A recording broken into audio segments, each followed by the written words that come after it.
Hello, Dr. Selvi. This thing, everything is fine in regarding COVID. Now it's gone. It's going. Now it is the numbers have come down, madam. After 2 months, almost 50 days, there was Omicron wave. Now Yes, we are ma'am. free of Join Omicron for the Kalyan. past 10 days. No, no Because- cases now. Good. Now I think it is join final. Kalyan. Goodbye. Okay.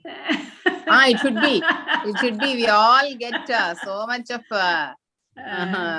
what should I say?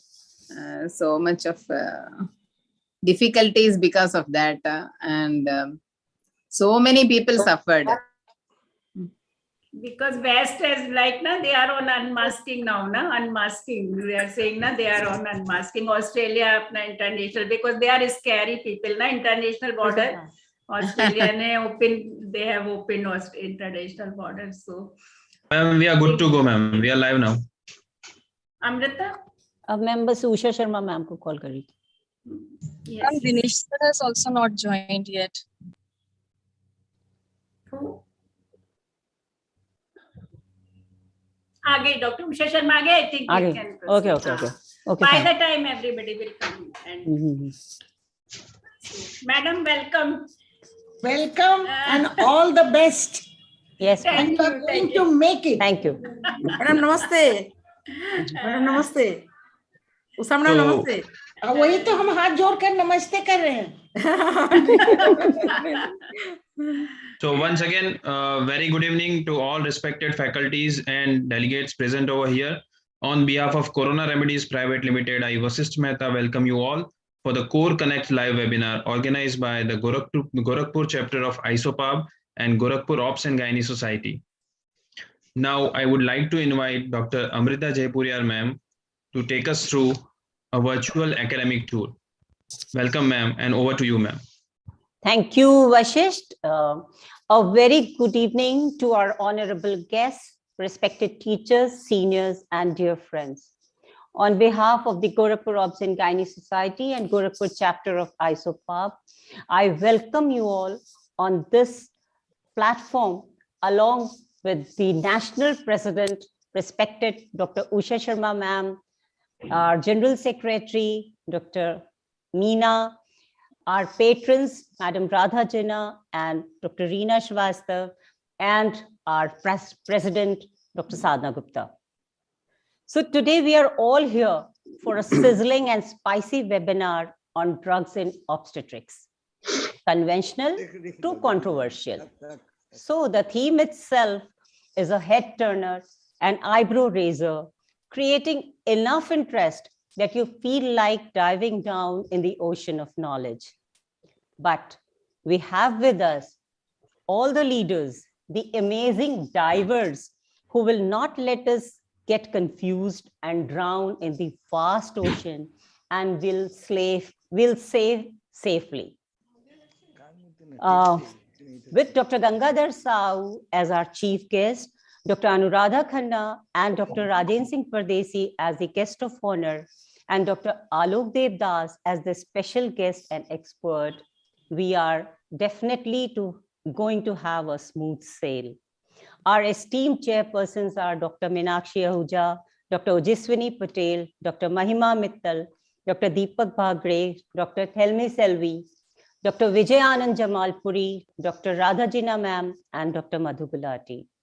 We have very eloquent speakers, Dr. Sadhana Gupta, Dr. Mukta Agrawal, Dr. Vidushi Kulshresht, Dr. Amy Shah, and Dr. Jyotika Desai. The program is well crafted by Dr. Sadhana Gupta herself. Knowledge is incomplete without the blessing of Goddess Saraswati. So let's invoke Goddess Saraswati and seek her and take her blessings.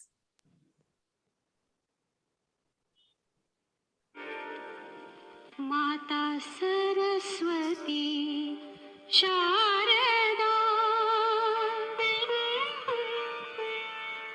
Mata Saraswati Sharada He Mata Saraswati Sharada Vidyadani Dayani Dukha Hari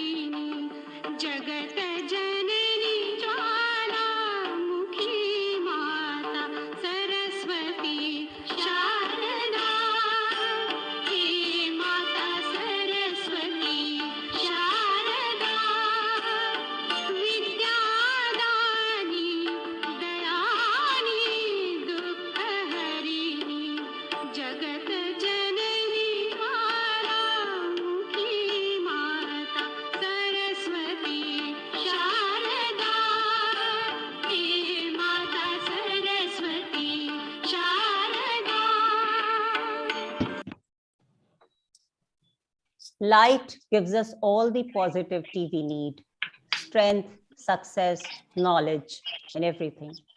I invite all the dignitaries on this platform to join us for the lamp lighting.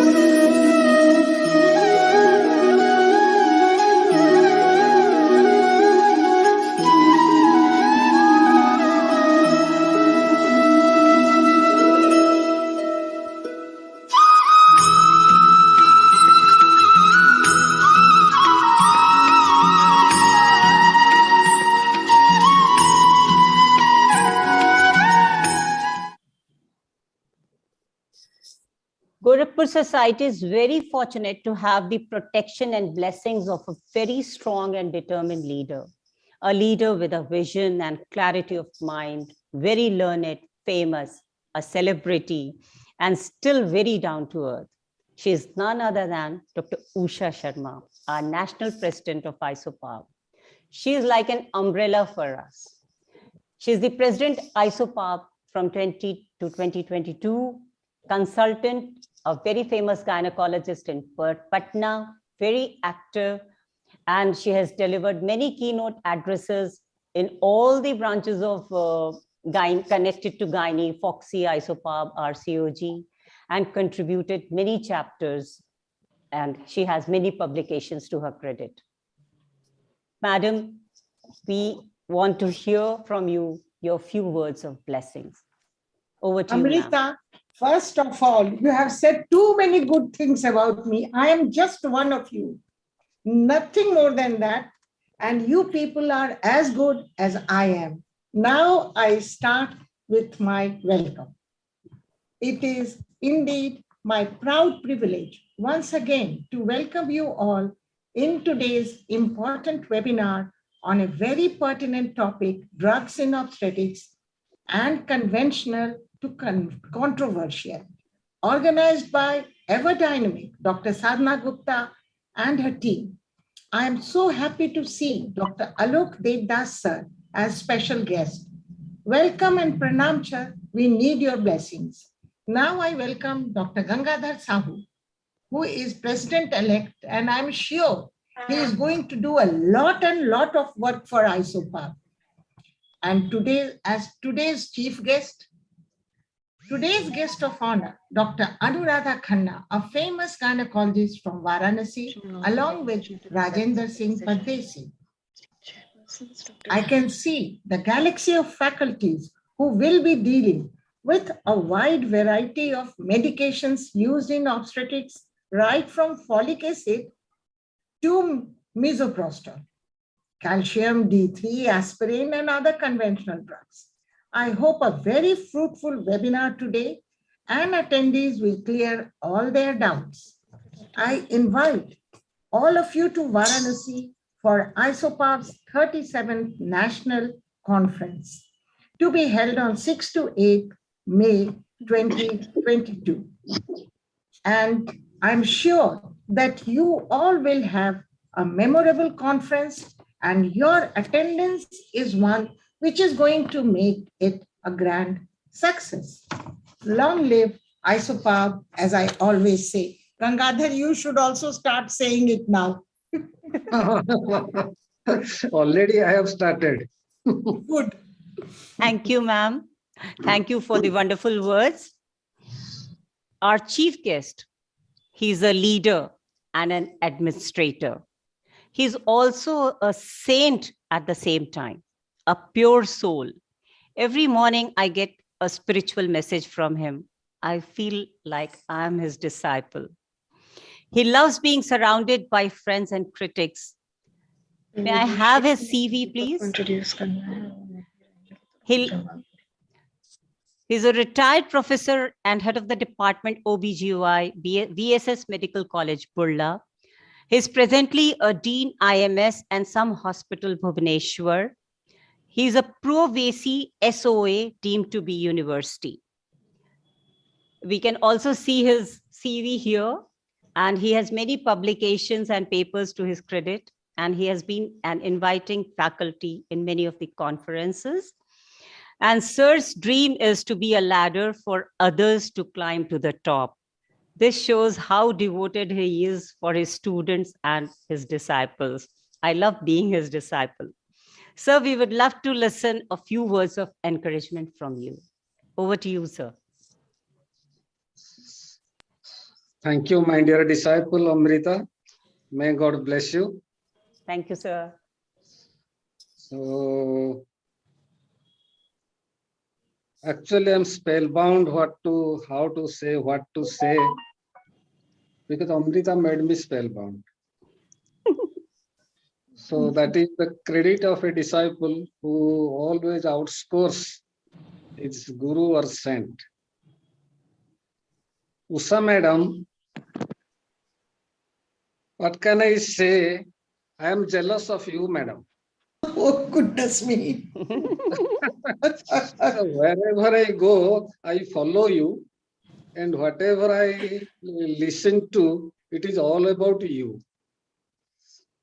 So, madam. My God, just now you have had so many words of praises, and you are spellbound by Amrita, and still you are saying like that. That's not fair, Gangadhar.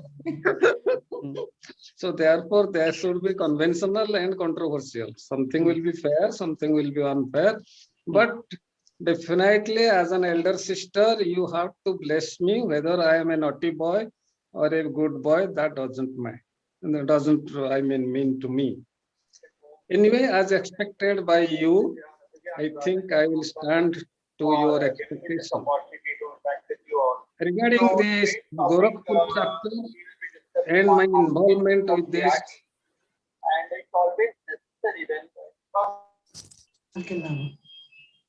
yes. Anuradha ma'am. That I not to be a guest, rather I am a host of the Society of Gorakhpur. So the way they have arranged this conference and all the webinars they are doing, it is fantastic. So the brain behind this, all these, dramas or the cinemas or the one-act plays, whatever it is being played, Sadhana madam. So at the outset, I pray Lord Jagannath and blessings from Lord Jagannath to bless her, to fulfill her wishes. So in this high voltage election season, particularly in Gorakhpur, such a webinar that is going to be held today evening, it is fantastic. Very simple thing starting from folic acid to the misoprostol. So it reminds me the evolution of medicine. Just 1 minute I will say about this. That means when the human culture civilization started, all the living beings, particularly the human beings on this earth, they prayed Agni, they prayed Vayu, they prayed earth, they prayed sun, moon, everything for their well-being. That is prayer. Then after prayer, almost after ages, started these herbs, all these things. Then came lotion. After lotion, people thought that we have to take or consume a lot for the effective action of this lotion for the disease. Therefore, tablets came. Tablets were not palatable. They were not being digested. So at last injections came. So injections have reactions. So after once again, everybody thought that we should go to prayer. So a cycle is completed. Similarly, gradually we are going back to the basics. We have started all the technological advances, all the advances in medicine, surgery, whatever it may be. Again, today we are discussing the basic things, starting from the folic acid to the misoprostol. So one of my teachers who has taught us around in 1970s, he told that in first trimester pregnancy, remember 3 drugs which are used, only 3 drugs. Number 1, folic acid. Number 2, folic acid. Number 3, also folic acid. So thank you very much for inviting me to this occasion as the chief guest. And hopefully, I wish everybody all the best. I wish all the speakers, chairpersons, my namaskar to Professor Devdas.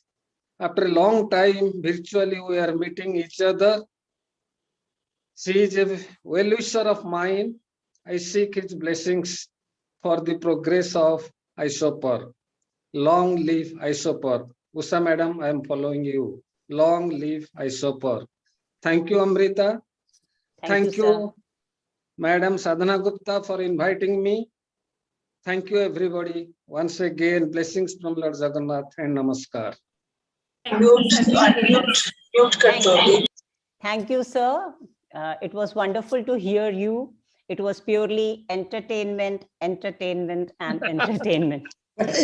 Well said, Amrita. Yes, sir. Well, ladies and gentlemen, I bring to you an awesome personality. We have grown up watching her and tried to learn style and etiquettes from her. I very lovingly call her the textbook of qualities. Ma'am, Dr. Reena Srivastav, I welcome you on this platform to welcome and introduce Madam Anuradha Khanna. Reena ma'am has been the ex-professor and head of the department, BRD Medical College, and she has headed the UP chapter of OBS and Gynae also. She has been the president of Gorakhpur Menopause Society, has many publications to her credit, has held many and organized many conferences in Gorakhpur, and has been felicitated by many organizations and newspapers. She is a celebrity in our city. Over to you, ma'am.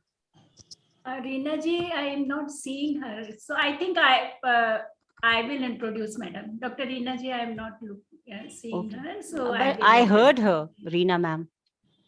At the moment, I'm not seeing. So it must be sometime that issue.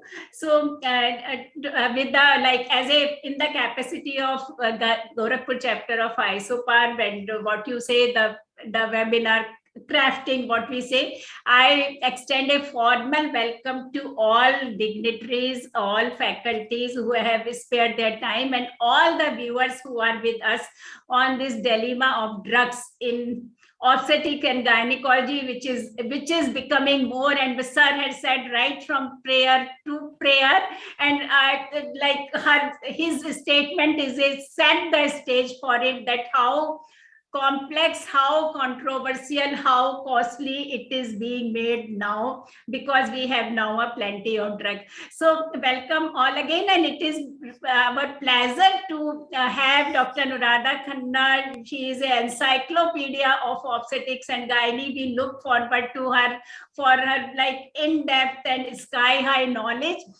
Thank you, madam, for gracing the occasion. Dr. Anuradha Khanna has been the ex-head of the Department of BHU OBS Gynae, ex-president Varanasi OBS Gynae Society. She is president Society of Fetal Medicine UP chapter, as well as Varanasi Menopause Society. She is president-elect of state chapter, UP state chapter of OB Gynae, organizing secretary UP COG 2009, AICOG 2012. Many conferences. She has been the core of so many academic extravaganza, and has been awarded Dr. DJ Mukherjee IMA Award, Fellow of Academy of Medical Sciences, WHO Fellowship Awardee, UICC Fellowship Awardee, Indo-Hungarian Fellowship, Indo-Netherlands Fellowship, Best Paper Awardee in AICOG 2010, more than 120 national publications, many chapters, a postgraduate teacher and thesis guide, delivered many orations and guest lecture, and above all, always there to guide us, to teach us, to inspire us, to motivate us, and to help us. We are really fortunate to have Dr. Anuradha Khanna for your gracious presence. Kindly bless us and give your pulse of wisdom to all of us. Dr. Anuradha Khanna. Thank you so much, Dr. Sadhana Gupta. It's always a pleasure to be with you at any forum, whether it is a webinar or it is a physical conference.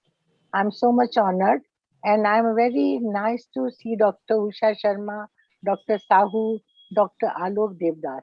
I cannot forget Dr. Devdas for your paperless partogram. I always remember it. It is so fruitful. Dr. Usha Sharma ma'am is also the pillar of ISOPARB. I have listened many times, and she is very gracious lady with a lot of immense knowledge. And Dr. Sahu, just now I listened to him also. And dear Amrita, you are always close to my heart. And Dr. Jaswani Patel, I'm seeing you. Today's topic, which Dr. Sadhana, you have kept, is remarkable. The controversies, how much to prescribe, when to prescribe regarding the folic acid, misoprostol, aspirin, and enoxaparin and heparin. So these are very, very important. You cannot write left and right. You cannot give overdosing. You cannot give underdosing. So it will be a remarkable things to listen from all our the eminent speakers with eminent chairpersons regarding these topics.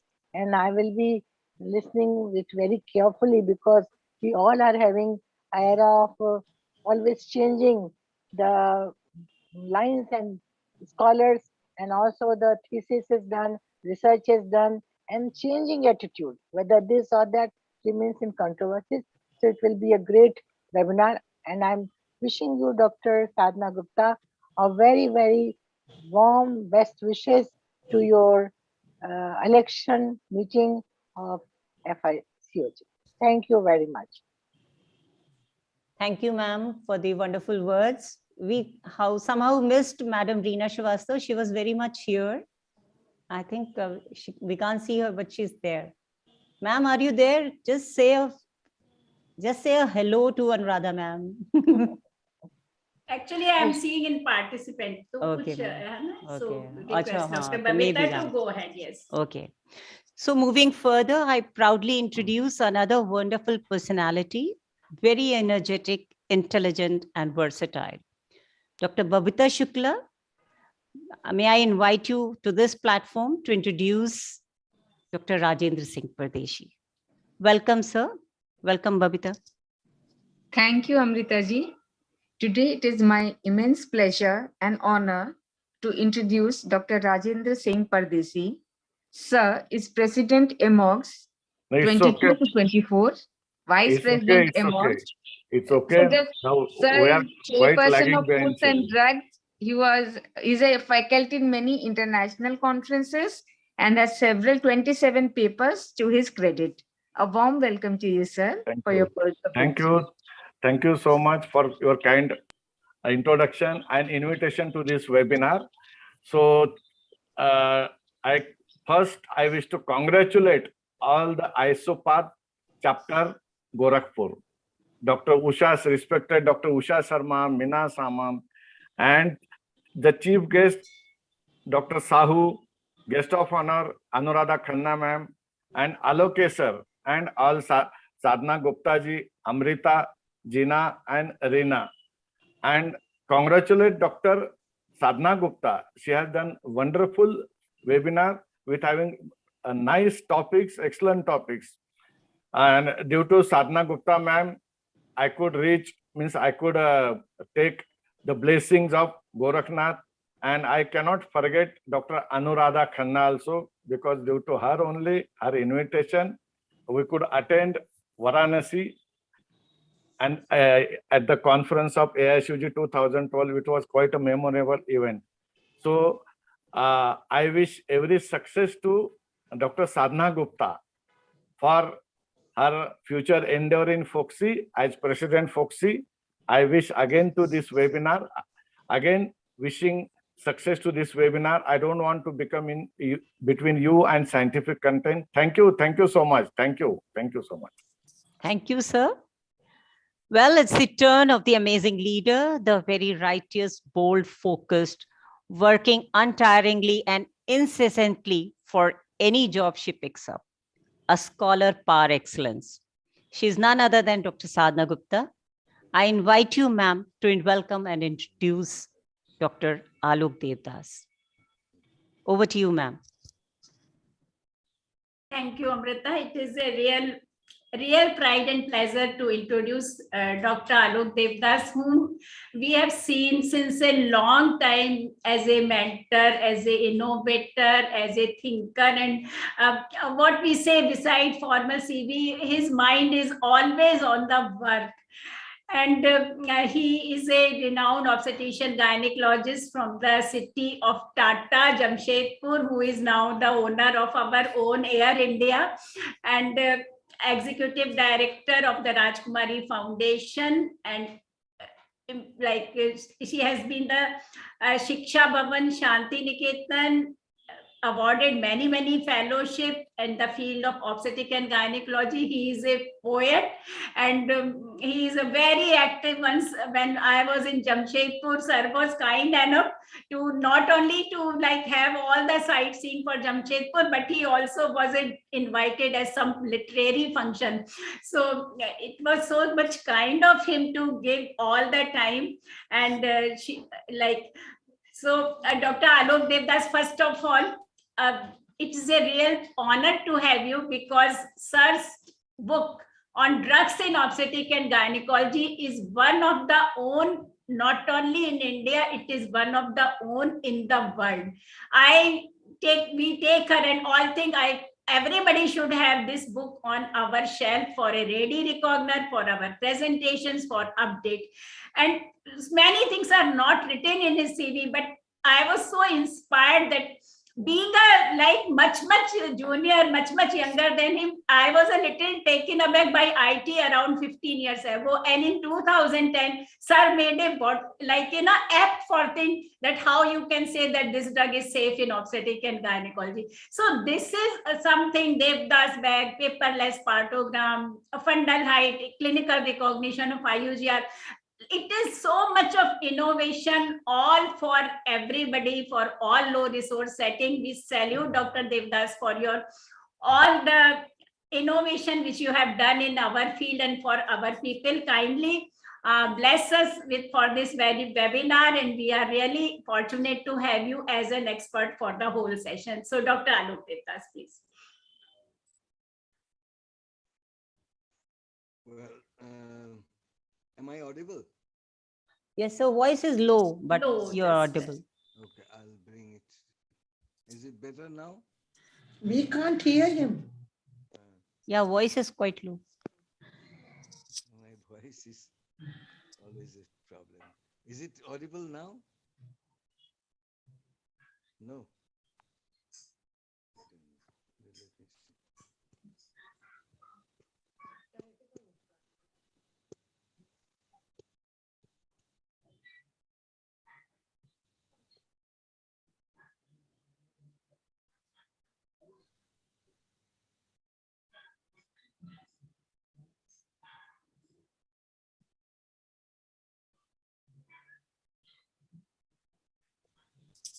No, sir, we can't hear you now. Initially it was low, but now no voice. Sir, unmute yourself. Unmute first of all.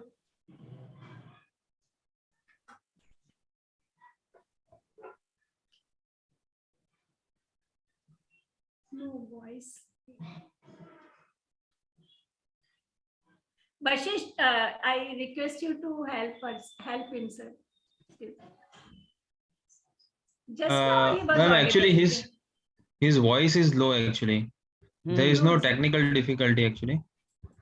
Sir, unmute yourself. We can hear even if it is a low That voice. might be because of the headphone he might be using or what. No, I'm not. Now yes, it's sir, fine. yes, sir. We can hear you. audible. Yes. Good, Fine, good. fine, sir. Fine. Unmute. Sir, just. please unmute yourself, sir. Oh, again unmuted. Again, sir, unmute yourself. Is it audible now? Yes, Yes, yes. sir. Yes.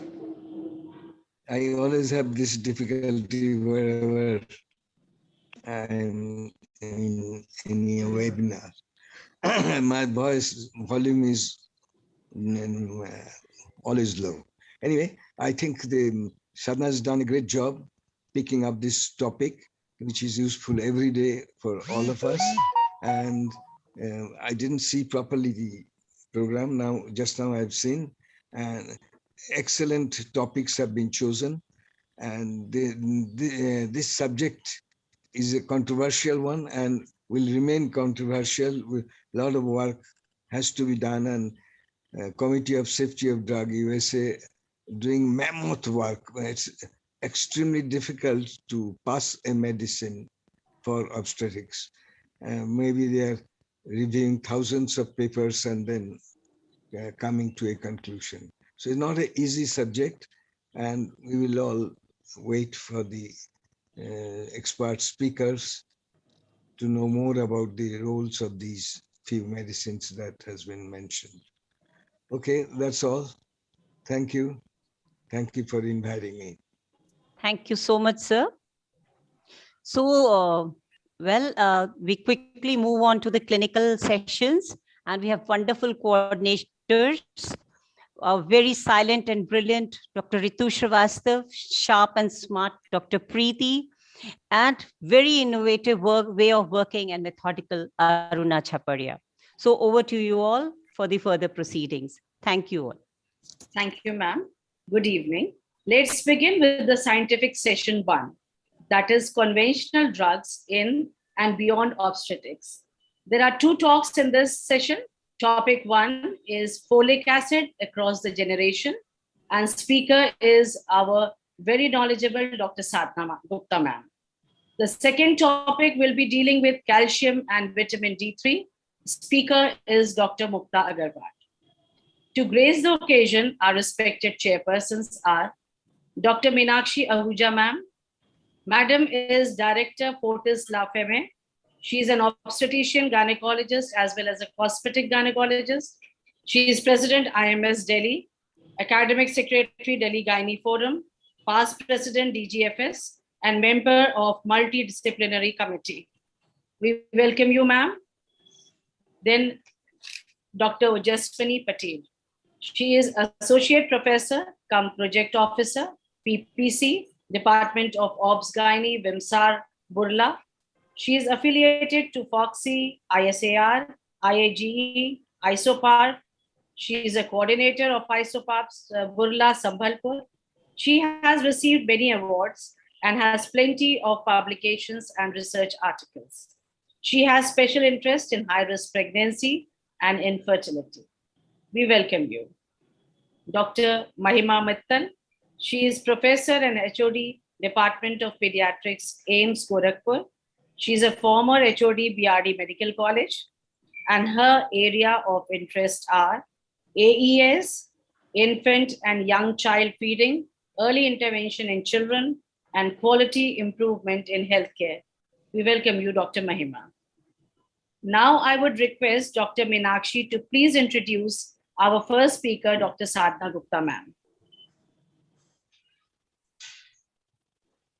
I hope, Dr. Meenakshi, you've joined. Just now I saw her name. I think she. He said that she'll be joining in 5 minutes. No, she has joined. I saw her name. I think she is on the drive. Meenakshi, are you here? I just see her name actually. So I think Ojaswini can go. Okay, ma'am. Meenakshi, are you there? Okay, so I think we can share, and she will take up the second talk and as introduce herself. I request Dr. Ojaswini Patel to please introduce Madam. Dr. Ojaswini Patel. Meenakshi is there. Hello, ma'am. Hello, Meenakshi, are you there? So she said that she's joining in 5 minutes. Meenakshi, yes, she is on the drive. Meenakshi, unmute yourself. Unmute yourself. Yes. So much for having me.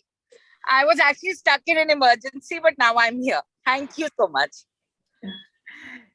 So Ma'am, please Your introduce. responsibility to introduce me and the subject, that is folic acid. May I have the CV on the screen of Dr. Sadhana Gupta? Yeah, so it is definitely my pleasure and honor to introduce Dr. Sadhana Gupta. She is Director and Senior Consultant Obs and Gynae at Jeevan Jyoti Hospital Medical Research. And for me, I would say that she is a wonderful person.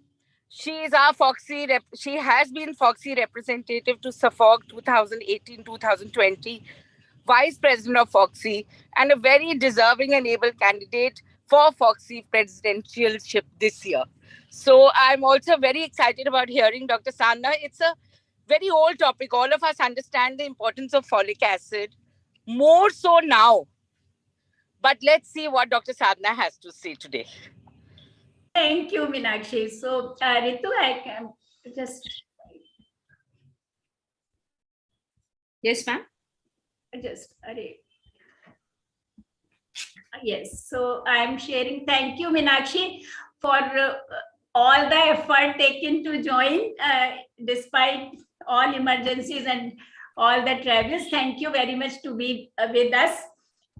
And just Dr. Gangadhar Sahu says folic acid, which is 1, which is 2, which is 3, all the steps in drug in first trimester is folic acid.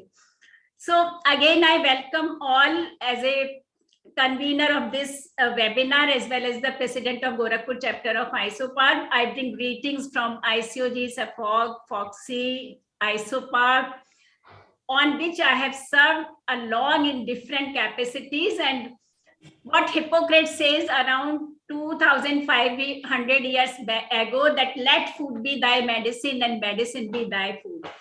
And our Indian philosophy says we become what we eat. Yet the fact is that around 1/10 of the world population is suffering from hidden hunger and 1/4 from evident frank nutritional deficiency. And women of reproductive age, pregnant and lactating mothers are vulnerable section for nutritional deficiencies. So what is new? Meenakshi says, yes, we know like folic acid to be given and we are giving it to everybody. But what is new and concept in understanding, because now we understand more what is embryogenesis, how the DNA is in making, and what is epigenetic machinery.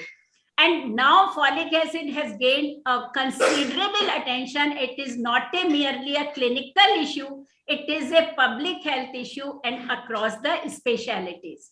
So folic acid from preconception to postpartum, prevention for a neural tube defect to cognitive function of children, prevention of adverse obstetrical outcome, can we have the food fortification for folic acid, and across the generations of folic acid compound itself. And still there is a lot of controversy, how much folic acid to be given, how long, which generation compound, and can overdosage be harmful. I will like to clear few things about folic acid and few questions to us which we have to solve in our clinical practice and in our research areas. So translation of knowledge into good clinical and program implementation. That is the challenge before us in 21st century. Going to historical pages, folic acid was not that old also. Only in 1931, first megaloblastic anemia was treated with yeast extract, and the people came to know about importance of folic acid in prevention of anemia, megaloblastic anemia. And in 1970, developed world started prescribing and recommending that folic acid should be given to every pregnant mother. But the relationship with neural tube defect only came in 1990 when it was found in a classic Lancet paper that folic acid supplementation very, very strongly affect the prevention of neural tube defect in babies as well as recurrence of neural tube defect. And a lot of articles subsequently followed, and that led to mandated folic acid fortification in several countries, especially United States of America. And that was a changeover, and we will just see that how different it was in two countries. So what are the distinctive use of folic acid? That is antenatal folic acid. It is very important, that is peri-conception or pre-conceptional folic acid, and the folic acid fortification of staple food. These are the most significant public health measures for prevention of many pregnancy-related disorders. So how it prevent NTD, neural tube defect? Now we know, and we without even seeing, we say yes, what we have only one thing to prevent neural tube defect, that is folic acid, and the relationship between folate and hyperhemocysteinemia in special reference to adverse obstetrical outcome. These are the two new understanding that really a very simple supplementation can really avert many adverse obstetrical outcome, and that was the unlearning of the basics.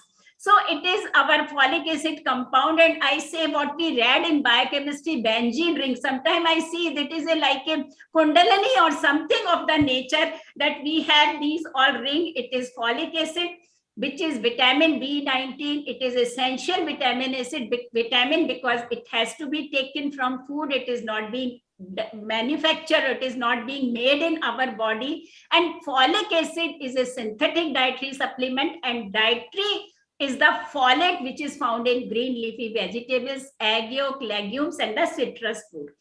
Neither folate nor folic acid is metabolically active. This is very important, and both must be reduced to L-methyl folate, which is a predominant micronutrient form of folate that circulates in plasma and involved in the biological process.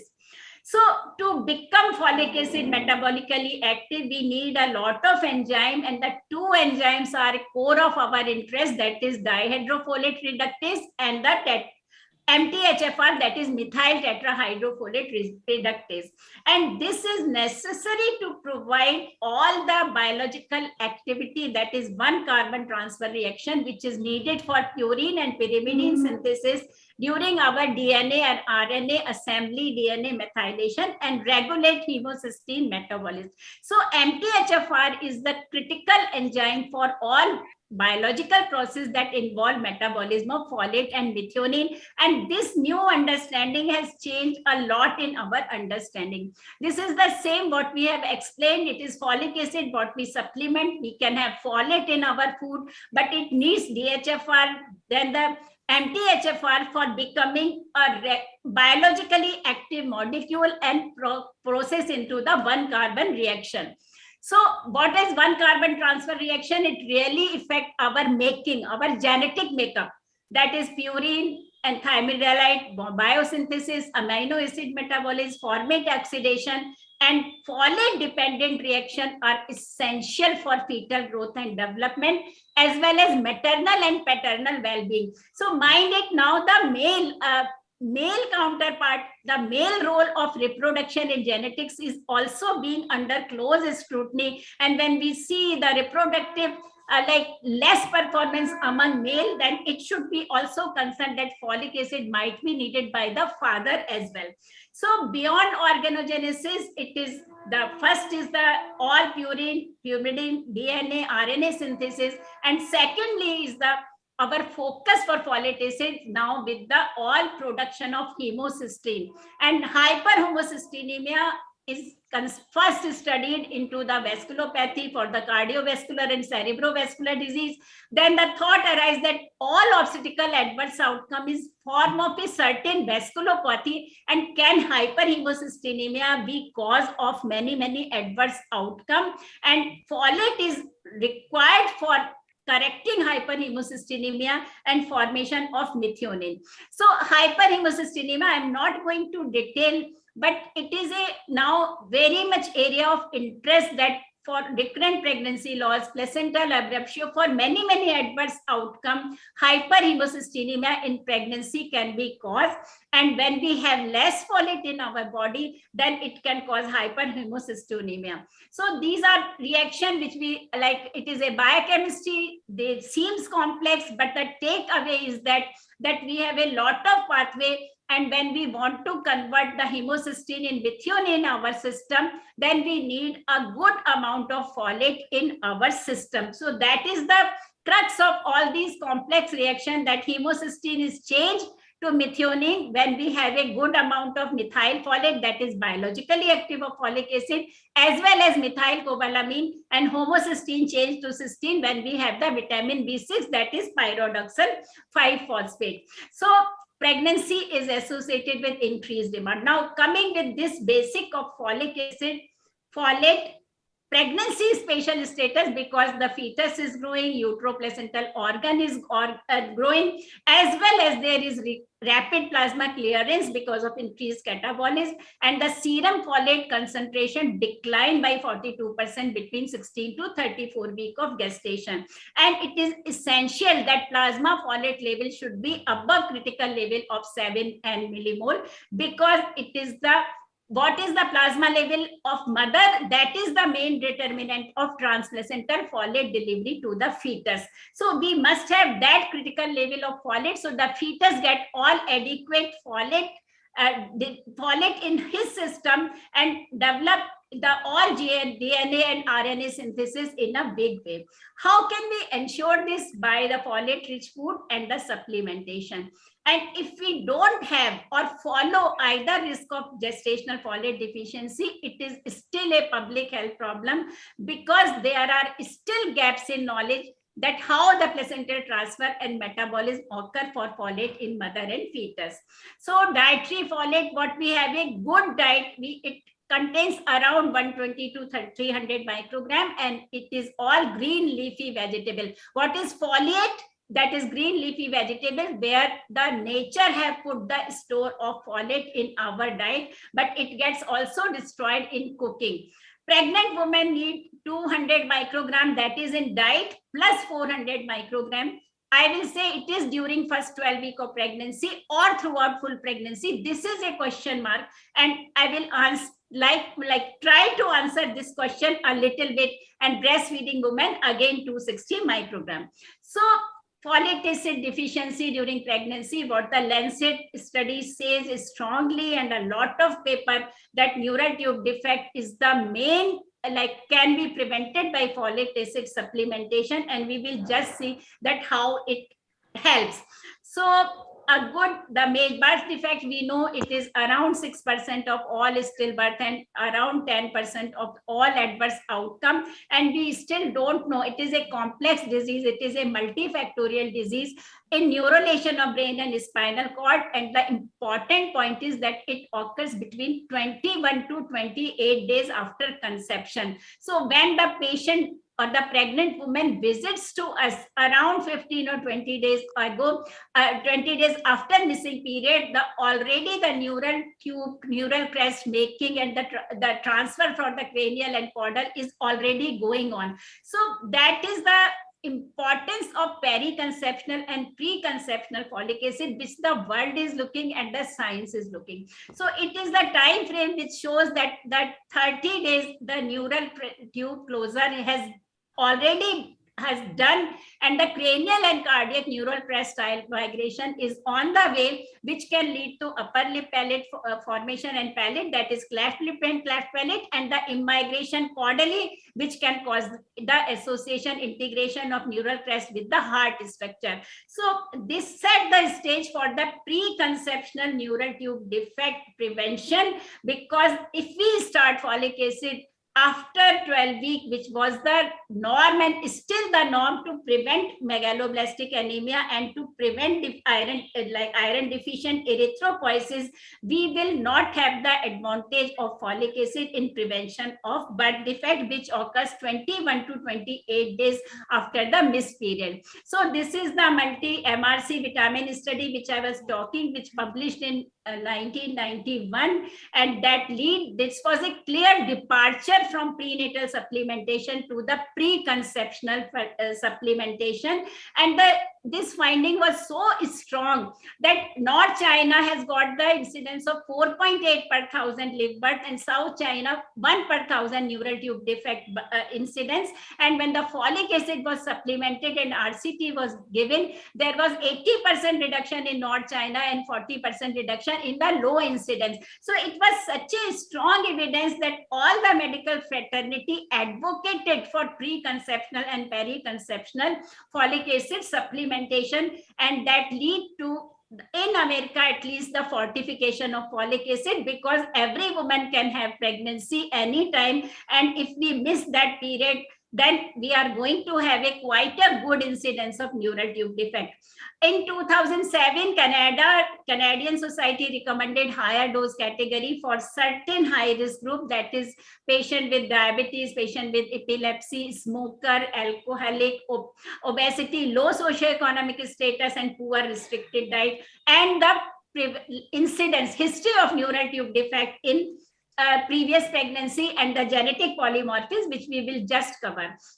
Still, I will say this is few papers which show strongly, it is from India, it is from China, it is from developed world also, that people still don't know that how folic acid is important for reproductive age women. And today, our government is like working for the biofortification. And this is two important paper which actually sets the stage. First is we must have a good storage and packaging condition of the fortified flour when we have the folic acid. And this is a beautiful paper which I really like to have you draw attention to it, that how scientific people reduces and bridges the gap about equity and equality when there is a mass fortification program.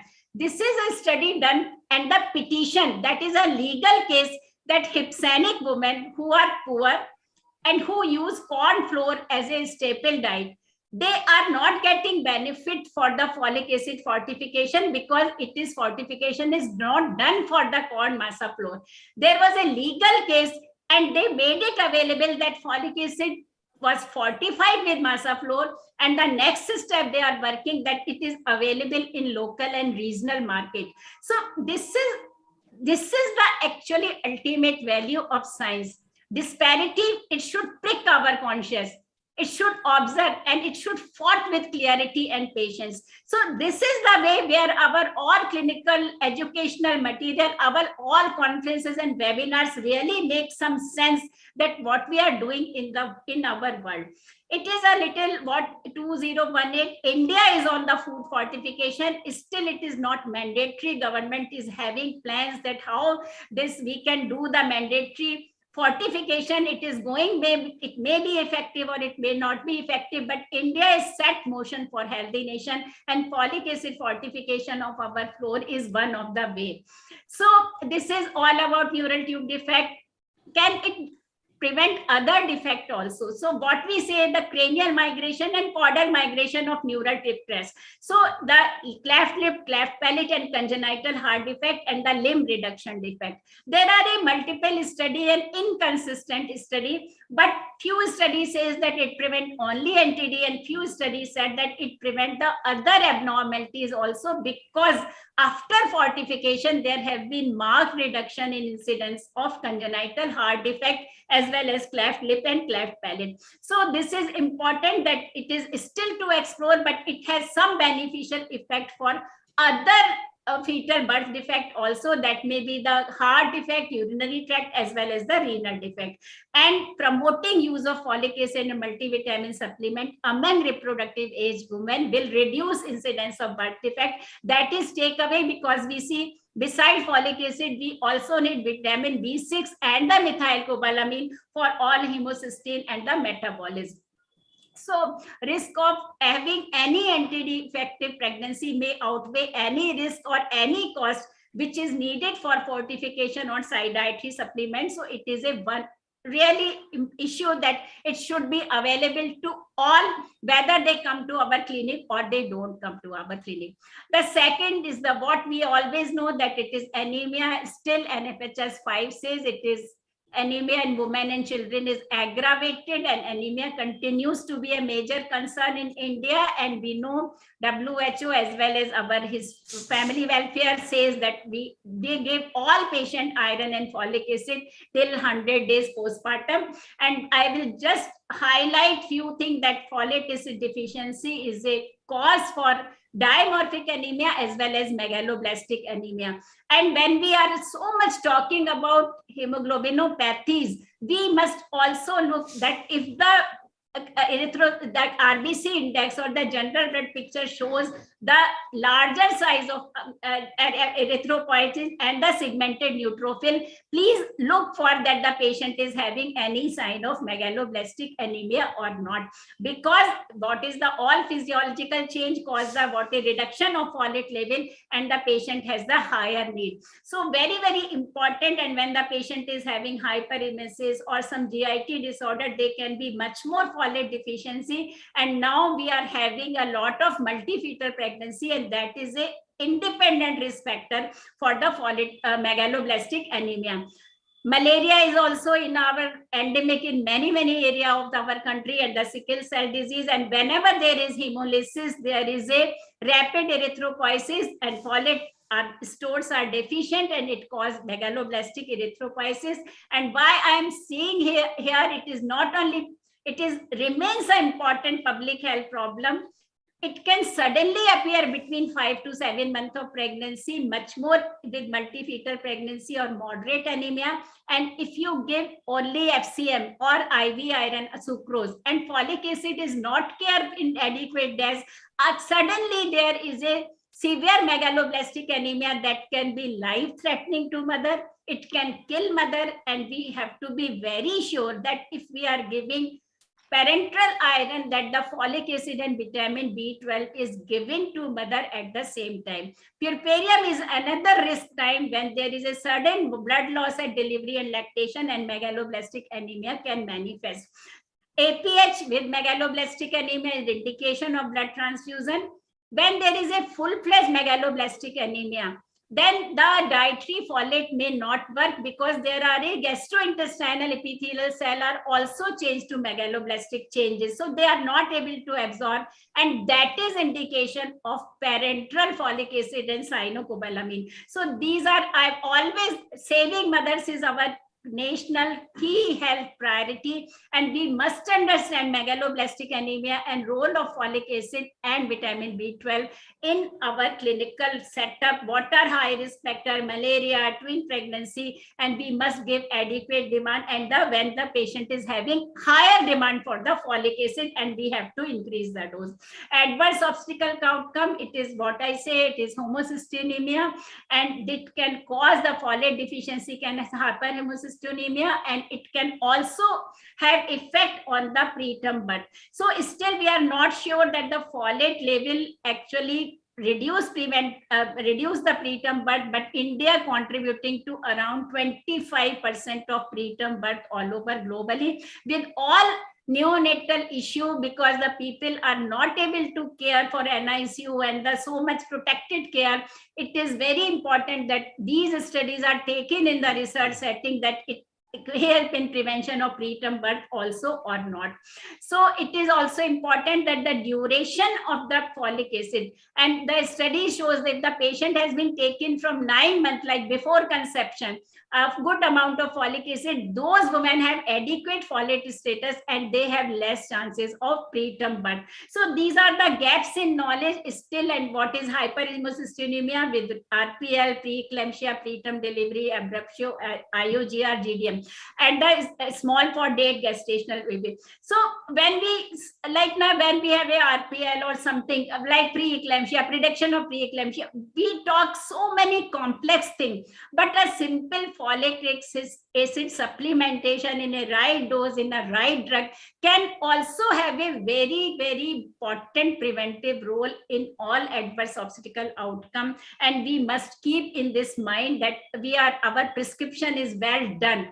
So you can, what is folic acid? So this is a key finding, that initially it was antenatal, then it was a peri-conceptional, then it said it is for 12 weeks, it is folic acid is okay, then not.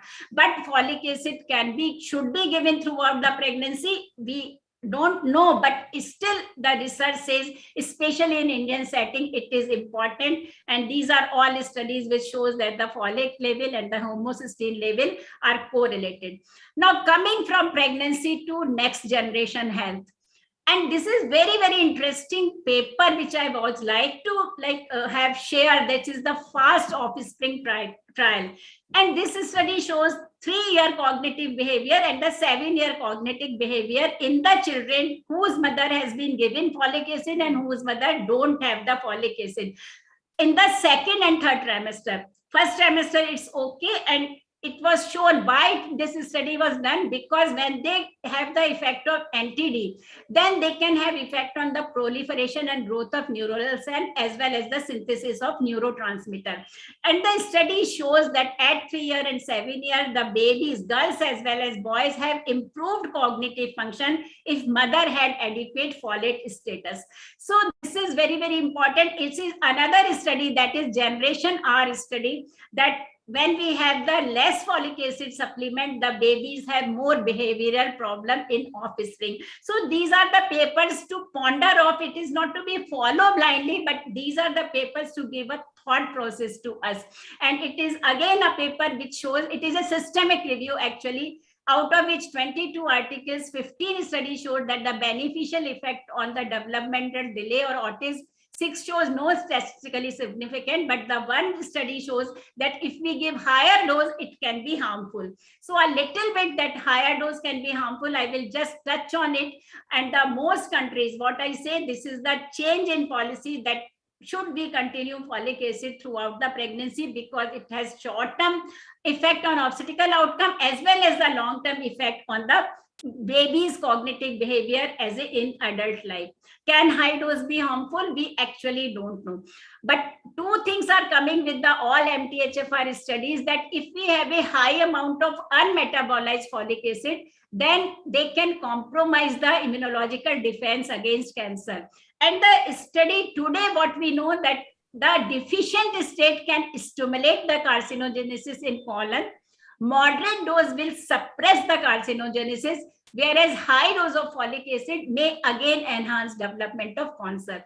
So this is important. However, the systematic review shows there is no site-specific association between folic acid and colon cancer, but very, very high dose, especially the folic acid, can cause some problem. We should be careful about it.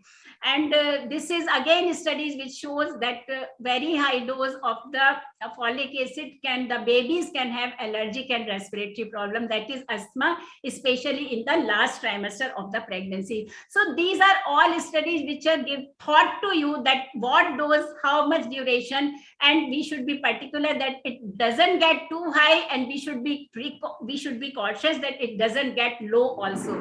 So what our Indian philosophy says, what Buddha says, balance is the key and moderation is the way. So nobody wants excess and nobody wants deficiency, and that brings you health.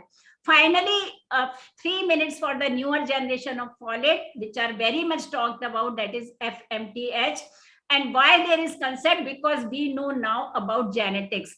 And MTHFR, which we talked about in biochemistry, it was shown that around 30 to 50% of population have some MTHFR polymorphism, so they cannot have the biologically active tetramethyl folate after the synthetic folic acid.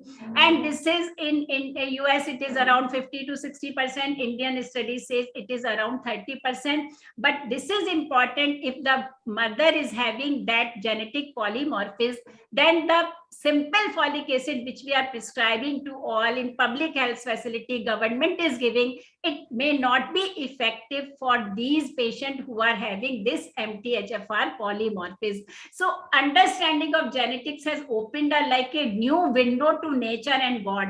And we are suddenly knowing that for every disease there is a genetic polymorphism, and perhaps for every person there is a one tailored drug which may be in the food or which may be in the research, which may be in the future. So these are few North Indian studies that we have also 11 to 25% incidence of this genetic polymorphisms for MTHFR, and that's why the routine folic acid is not effective, and these women can have all adverse obstetrical outcome related with the hyperhemocysteinemia. Besides, if we give higher concentration of folic acid, they can block the binding of folate to folate receptor and can cause pseudo MTHR, that is pseudo polymorphism, and again it will affect the availability of biologically active folic acid. So now for genetic mutant L-methyl folate is superior in reducing homocysteine level where the science is okay. And the second thing is that the lower dose, like 113 microgram of MTHF is as good as 1 milligram of folic acid. And what we have a concern that in higher dose it can cause unmetabolic folic acid can carcinogenesis. That issue is solved with the FMTH methyl tetrahydrofolate combination, which is the third and the fourth generation. So this is important that for all it is okay folic acid because it is available in public health facility, it is cheap, so our women need it certainly for anemia, for prevention of this neural tube defect and congenital defect. But when the patient is having adverse obstetrical outcome, because we cannot do genetic analysis by any means, so we should consider the newer generation drug and when it is needed for it. So these are the advantages for FMTHF, that it is in the bioactive folate, it is not unmetabolized folic acid, higher bioavailability, there is no upper tolerable limit, it is not toxic even at a higher dose, and it is totally soluble in water, and it takes care of the genetic polymorphism. Our FOXY GCPR, and I was very fortunate to have Dr. Alka Kriplani as my president, and this is Vidushi is there, so we have this wonderful meeting at this auditorium. I was fortunate to be there in so many meetings, and the FOXY recommendation also says that MTHF is as effective as folate according to trials, that is 2016, and may have advantage in the genetic polymorphism people. So it is a better alternative, but maybe for the cost concern we cannot prescribe for all, but definitely few people really need the newer generation of folic acid because of safety, because of bioavailability, because it is not affected by metabolic defect, it is well absorbed even when GIT pH changes, and we have the third and fourth generation of folic acid. The added effect also that it is the folic acid can mask hematological symptom of vitamin B12 deficiency, but FTMHF has it reduces that potential of unmasking of the vitamin B12 deficiency. We can diagnose it. It also have the reduced interaction with medication which inhibit the hydrophylloate receptors like anti-epileptic drug. So where we are today, this is the last slide again about community. One paper from Rishikesh, our Uttarakhand, one paper from China, and one paper from the higher developed country. And it is from the actually France, which is a highly developed country, and this shows that people don't know, even general physician does know about the value of folic acid in preconceptional period. And there is a very, very low prescription. Even if the doctor prescribed, the pharmacy prescription rate is very, very low. So with all, like we know everything about folic acid, but actually there is a lot of gap. And what is the few way forward, which I will like to share with you, that USDA have approved one COC, that is rosperidone, ethinyl estradiol, and levomefolate. Why? Because patient is stopping COC, she become pregnant in 1 or 2 months, and she is not aware that the COC has caused her the folate deficiency. And they don't consult doctors. Sometimes accidentally they can get pregnancy, and all patients with the COC taker, who is around 40 to 50% in developed world, maybe in our it is 7 to 10%, but they are high risk case for the folate deficiency and high risk case for the neural tube defect. So there is a lot of gap. This is a very important paper, that is epilepsy birth control registry. And we have the people from all the very, very learned people from the peak institution. And this epilepsy birth control registry says that women has been giving anti-epileptic who are on the AED drug. They are more prone to have unplanned pregnancy, but neurophysician or the neuro people don't prescribe that much of folic acid. Gynec may prescribe, but actually we don't know who is going to take care of that. And this is the era of why we don't know. This is a question to ours, that is specialist pigmentation or coordination, and we have to bridge a lot of gaps about it. Public awareness, the like with general physician, with neurology, what is the high risk people, what is the vulnerable section, and we must have this technology, this knowledge of the science to benefit our women, benefit our next generation. And we must have the clear recommendation that the fortification, we as a FOXY, as ISOPARB, we can have a strong voice that yes, government, why USA did fortification? They are very money oriented people, because professional body had that advocacy. So when really we have been working for so many professional bodies, this is the way that actually our being together actually matters for us, and we can really do something for our people. So with the key issue, periconceptional or preconceptional folic acid, protect against NTD for sure, and maybe few other defect. In population like India, where anemia is very, very prevalent, the folic acid 400 microgram throughout the pregnancy to be continued. Hyperhomocystinemia, genetic polymorphism, we should be aware that the folate deficiency can be the cause. Still, we have to work on optimum dosage, duration, and compound. But with a good history and with a good choice, we can make our prescription very well, economical, effective, and friendly to our people. And folic acid food fortification, raising awareness among people as well as healthcare person about significance of this periconceptional folic acid is need for translation research for benefit of all. Thank you very much. It is SDG goal is all about bridging the gaps, and my presidential candidature is all about bridging the gaps in dedication, in democracy and difference. If our professional body does not have the contribution of people right from all part of the country, from learned people from all over the country, only then we can really do something very bright for our country, and we will be respected only when we will do something for our people, not by following any Western or the developed world, which are in their own world. Actually, we have totally disconnect. We have the different people, different situation, different system. So reaching the unreached is the call of today. And with this, I sincerely request for everybody's blessing, good wishes, vote and support for my candidature. Thank you very much for patient listening. Thank you, ma'am, for an absolutely brilliant talk as always. You are indeed a treasure trove of knowledge and wisdom. Thank you, ma'am. I request Dr. Meenakshi Ahuja to give her concluding remarks. I think that's been an absolutely spellbinding talk by Dr. Sadhna. Such a simple, something that we all know, that folic acid supplementation has to be done. But she has highlighted all the points so beautifully.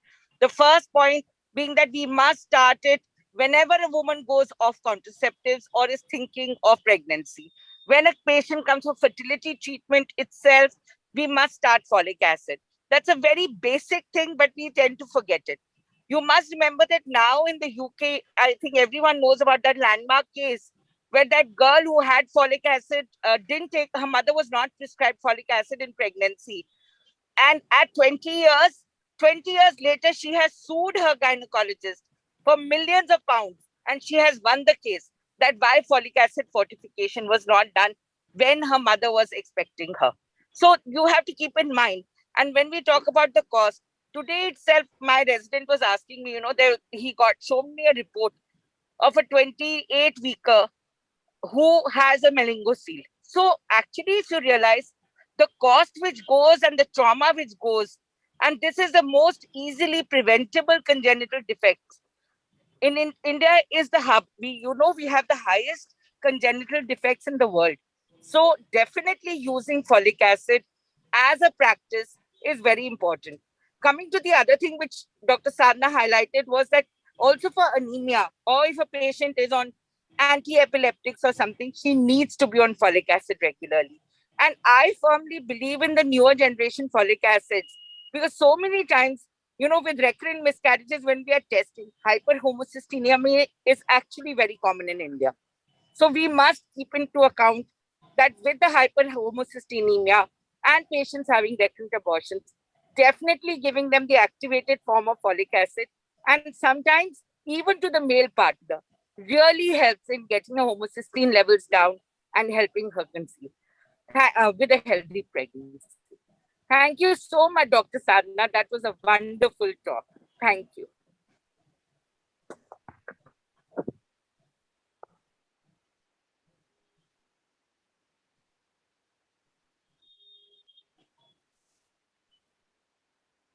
Ritu madam, kindly unmute. Ritu madam, kindly unmute.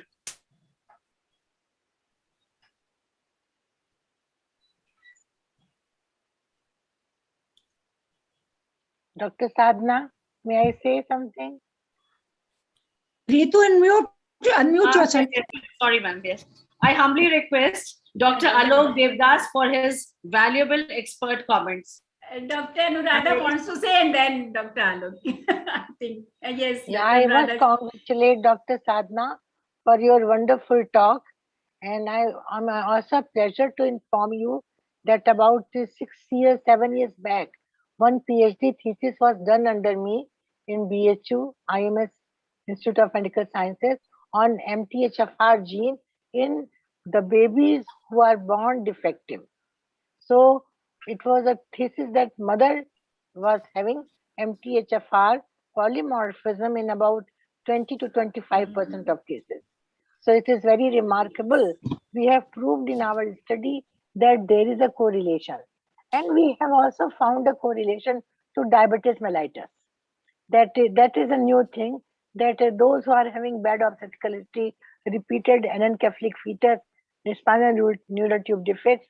So there is some correlation that in diabetic patients, they are also deficient of this folic acid.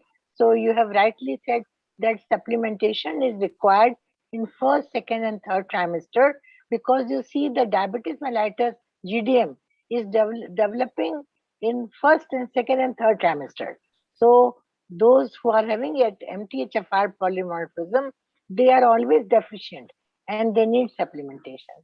Thank you so much for your elaborate talk. Thank you. Thank you, ma'am. I once again request Dr. Alok Devdas for his valuable and expert remarks. Sir, can you hear me? Unmute, sir. Unmute. Sir, unmute. Can you hear me? No. Yes. Yes, sir. But unmute. Sir, you have to unmute yourself. Sir, please. Again. Sir, unmute, please. Sir, unmute. Sir, you are still muted. So please unmute yourself. Yeah.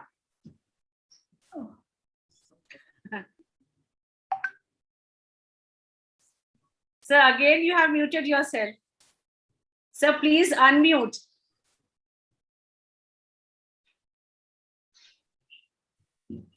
Yes, sir, please. Is it audible now? Yes, sir. It's very much audible. Well, it was an excellent oration by Sadhana. She's always done like that. And after what she has exposed about folic acid, there's nothing much to say, but it's a very simple medicine. And as she has emphasized to the medical crowd, obstetric crowd, it should go public, because everyone in the population has to know that folic acid is so important at every stage. And so that is more important. We all know, and I think everybody is prescribing folic acid. So, but she has now, through her talk, made us not ever forget to write folic acid. Now, about the side effects of folic acid. She mentioned a few, and in effect, she said that if folic acid is given, some heart defect is reduced.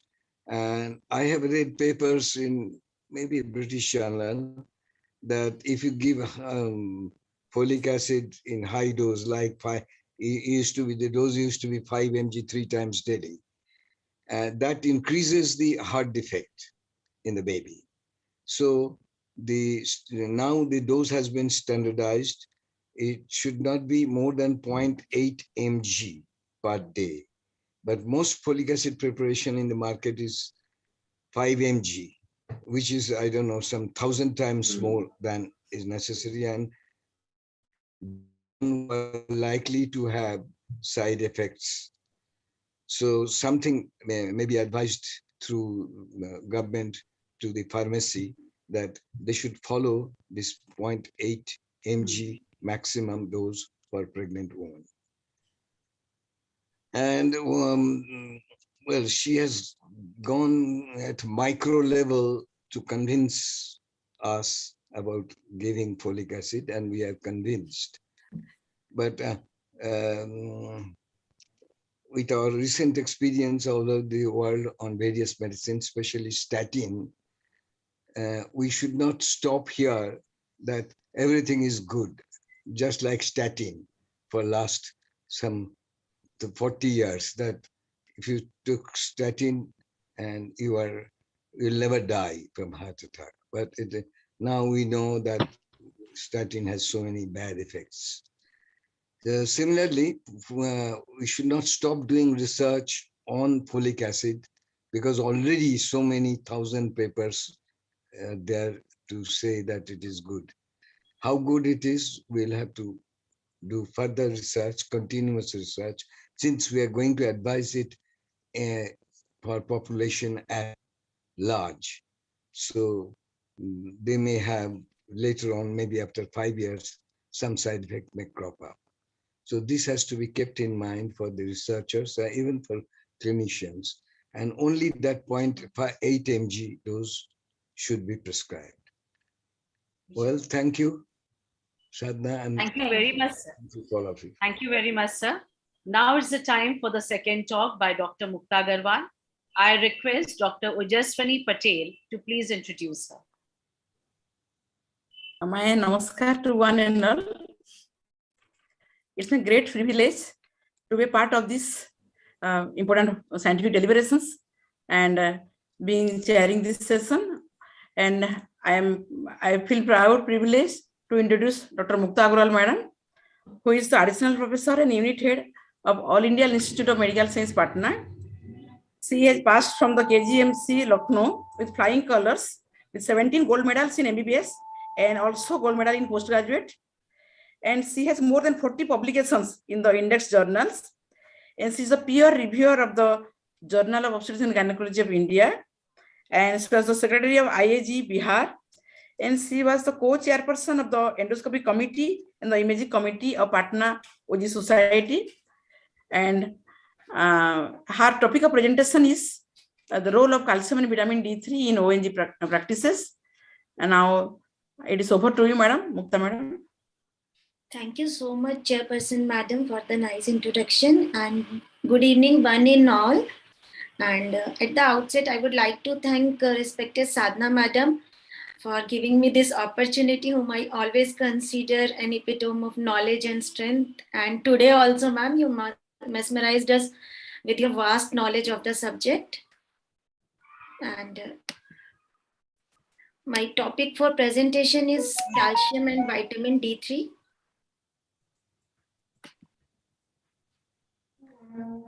In pregnancy. So at the introduction, calcium, as we all know, is an essential nutrient during pregnancy and lactation, and because it is more important for the growth and development of fetus. And pregnancy places a significant demand of calcium, and there is a dynamic balance of the calcium storage, and it is drawn from the maternal skeleton if its requirement is not fulfilled. And similarly, vitamin D which is unique as it is produced in the body when skin is exposed to the sunlight. And it is also found in certain foods, and it is essential during pregnancy.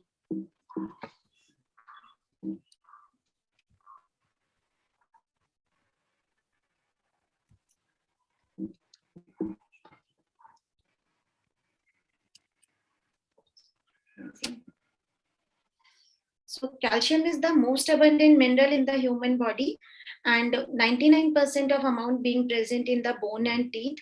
And it is important for growth and maintenance of healthy bones, that we should take sufficient calcium intake in our diet. Otherwise, there is always a risk of developing osteoporosis. So this graph depicts age-related changes in body mass, as body mass is lower in women than in men, and uniquely in the menopause, body mass decreases drastically, so much so that at some time it crosses the fracture threshold. So in the pregnancy, adequate calcium intake is necessary as मैं आपका slide नहीं आगे बढ़ रहा है. I think आगे नहीं बढ़ रहा है.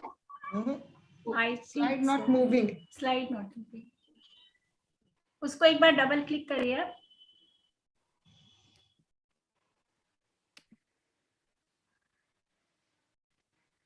रीशेयर करोगे एक बार.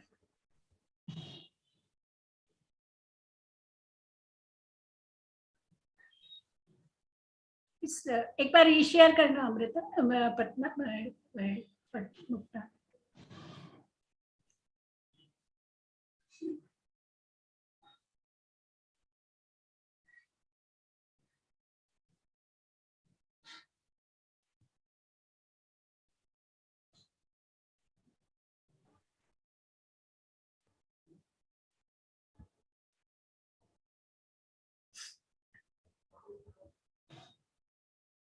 वशिष्ठ आप हेल्प करिए जरा सा आप मुक्ता के. Yes ma'am. मैडम ऐसा हो तो मुझे एक बार भेज दीजिए, मैं यहाँ से शेयर करता हूँ. If she find difficulty. Is it moving? नहीं अभी विजिबल नहीं है. You need to share this, no? Visible नहीं है अभी screen. Madam, please share again.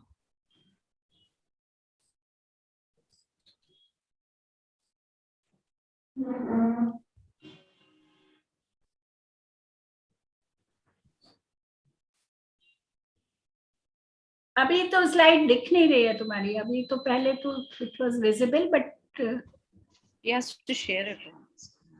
Share again, reshare.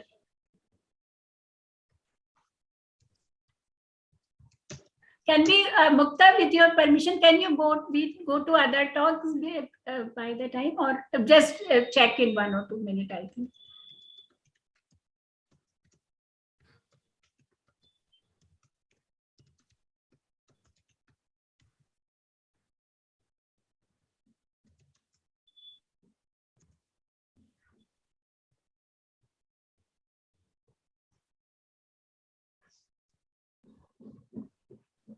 Mukta, can we, what is,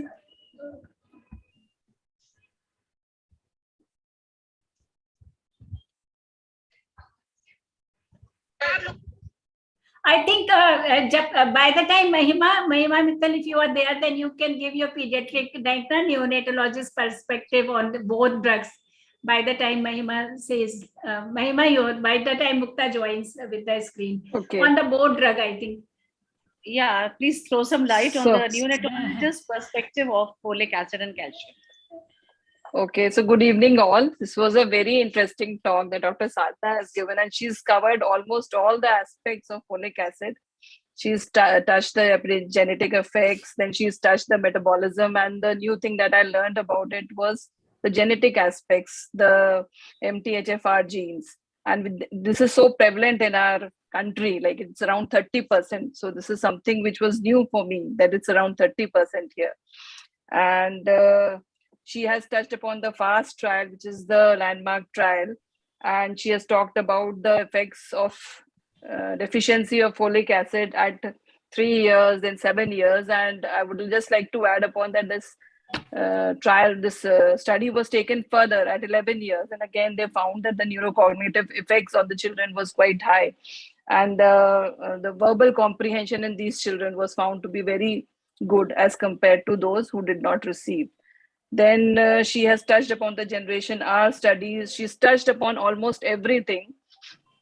So I think I don't have much to add, except for the fact, yes, it also the folic acid deficiency. This has shown to affect.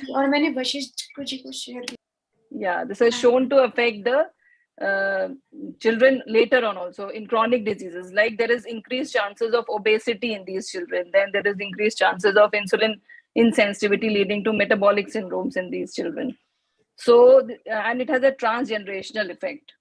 So this is a bit about folic acid and vitamin D. Again, it has an epigenetic effect. Vitamin D, if the mother is deficient, the fetus, it affects all the organs, like folic acid, like it affects the pancreas, it affects the lungs. Mostly on the lungs, vitamin D has an effect, and it has shown that the children are more prone to asthma later in life if there is a deficiency of vitamin D in the mother. So, and calcium deficiency, it is shown that children with the mother having calcium deficiency, children have a higher SBP, that is hypertension in children is quite common. So these are the aspects which I would like to add upon. And thank you all for inviting me to this great, academic feast. It's really nice to be amongst you all. Thank you so much.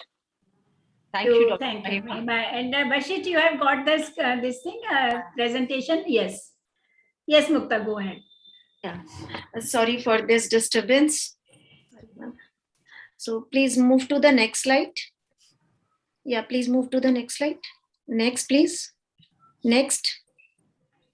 So as I was talking about, adequate calcium intake is very important during pregnancy and lactation, as calcium prevents incidence of preeclampsia, preterm birth, and it also prevents neonatal mortality. And it improves maternal bone mineral content. Intake of calcium improves calcium content in breast milk, which further improves bone development of neonate. Next, please. And we have evidence for that. WHO, as endorsed in 2011-2013, as in Lancet 2013 series in maternal and child nutrition, and Cochrane 2014, all agree that inclusion of calcium 1 gram per day after first trimester reduces incidence of preeclampsia by 50%.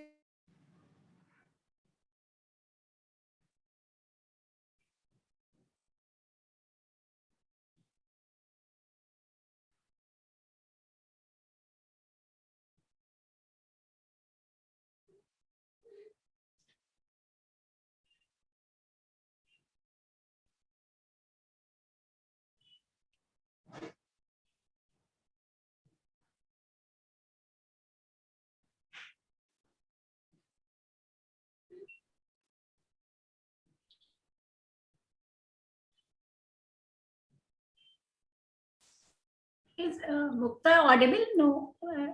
No, she's Please not freeze हो गया ना मुक्ता का, कुछ net का issue है. Network problem दिख रही है.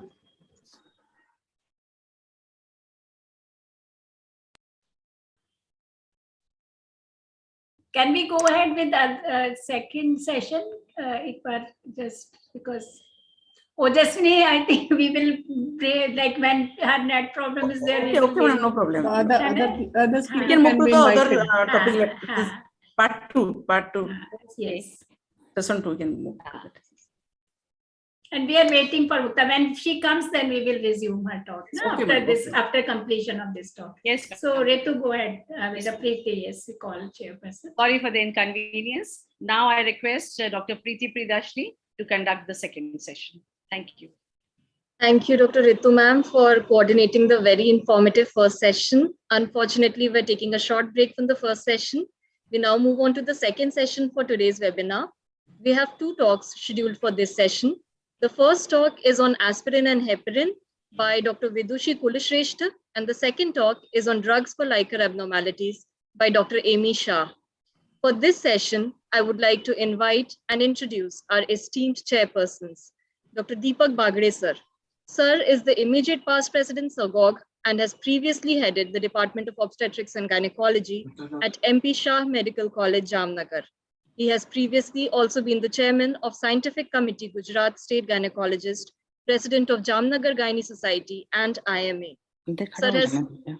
Sir has exhaustive experience in the field of obstetrics and has delivered over 50,000 babies into this world. Our next esteemed chairperson is Dr. Thamil Selvi M. Ma'am. Ma'am is consultant at Arul Hospital, Trichy. Ma'am has been an academic par excellence and is an active member of Trichy OBG Society. Her field of interests are high-risk obstetrics, vaginal surgery, and endoscopy. Our next esteemed chairperson for the session is Dr. Vizanand Jamalpuri sir. Sir is presently working as consultant neonatologist and pediatrician at Rainbow Children's Hospital, Hyderabad, and is also the president of Pedistars India. His interests are simulation-based learning, medical education, quality improvement, point of care ultrasound, and neonatal cardiology. And he has many postgraduate certificates and fellowships to his credit.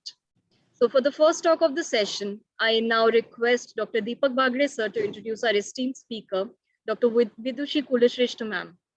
Has sir joined us?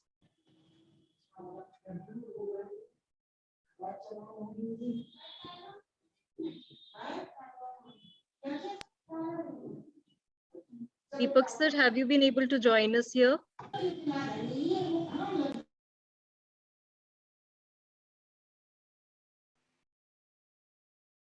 I think sir has not been able to join us yet. He was supposed to be traveling. Sir has not joined, ma'am. So should I go ahead and introduce ma'am then? Yes, you should, please. Okay. So first speaker for this session is Dr. Vidushi Kulashrestha ma'am. Ma'am is additional professor obstetrics and gynecology at AIIMS New Delhi. Ma'am has many publications and awards to her name and has contributed to many Government of India guidelines as well. Ma'am will today be speaking on aspirin and heparin. Ma'am, please continue with the session. A very good evening to all. And thank you, Sadhana ma'am, for giving me this opportunity to talk on this very important topic, aspirin and heparin pregnancy.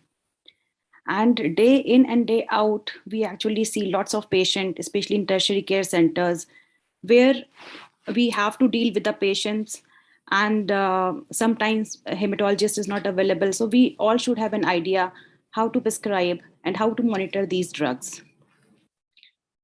So though the topic includes aspirin and heparin, I will be touching upon a little bit about warfarin also, and I'll not be going into detail about the medical condition because that itself will be a whole topic.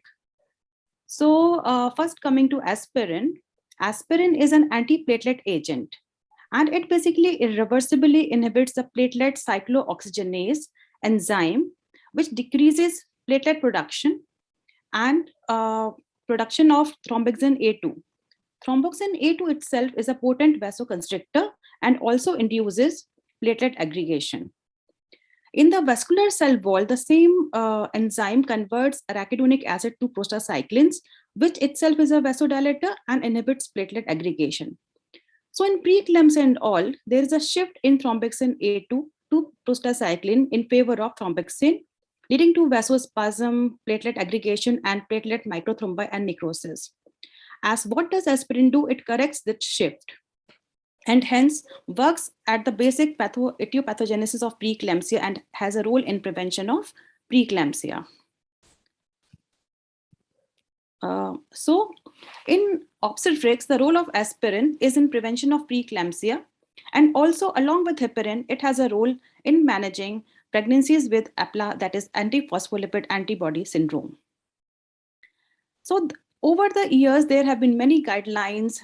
The doses varied, the time of starting varied, and right from 60 milligram to 81 to 75 to 162, all doses have been studied. But the basic this ASPER trial, it basically proved that at least 150 milligram dose is required for prevention of preeclampsia, and to have a benefit, it should be started by 16 weeks of period of gestation, and it should be given at the night time. And so whenever any new patient comes, one has to do the risk assessment for likelihood of preeclampsia, and as recommended by ACOG, if there are one or more of these high risk factors, or two or more of the moderate risk factors, or even our own justosis guidelines, one has to start this as low dose aspirin 150 milligrams by 16 weeks of gestation to reduce the incidence of preeclampsia. Now, coming to anticoagulation in pregnancy, pregnancy is a hypercoagulable state, and pregnancy and postpartum causes a 4 to 5-fold increased risk of thromboembolism than the non-pregnant women. And approximately 80% of these events are venous, with a prevalence of 0.5 to 2 per 1,000 pregnant women. So anticoagulation forms a very important part of managing pregnancy with some conditions, but the basic concerns are fetal safety and maternal peripartum issues are there, such as any woman can go into labor anytime, so the unpredictable onset of labor and the need for neuraxial anesthesia while the patient is on anticoagulants. So we'll be dealing with these issues.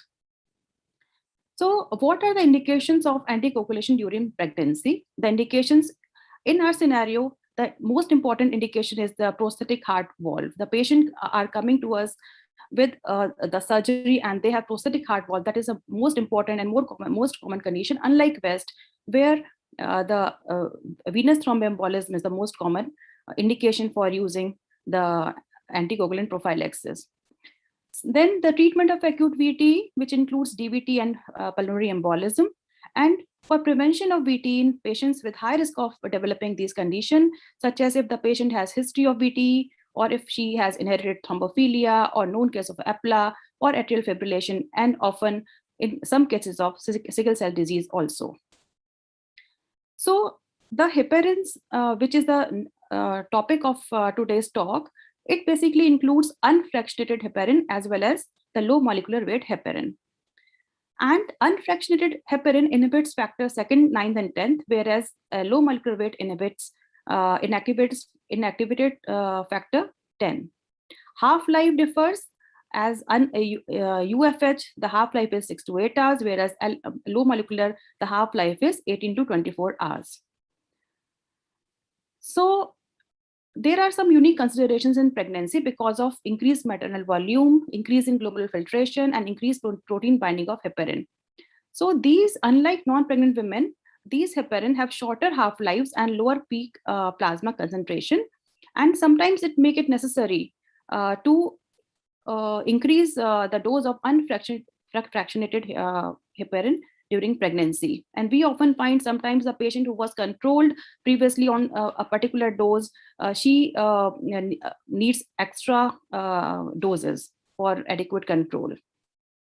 So both the heparins, that is the unfractionated one, as well as the low molecular weight, both are considered safe in pregnancy because they both do not cross placenta and do not result in fetal anticoagulation. However, there are certain advantages with low molecular weight. As it is effective and easy to administer, the effect is more predictable than unfractionated heparin. It does not require routine monitoring while patient is on that. It is associated with fewer bleeding episodes. There is lower risk of heparin-induced thrombocytopenia and less bone mineral density loss with prolonged use. However, unfractionated heparin has shorter half-life, and hence it is preferred in the final weeks of pregnancy.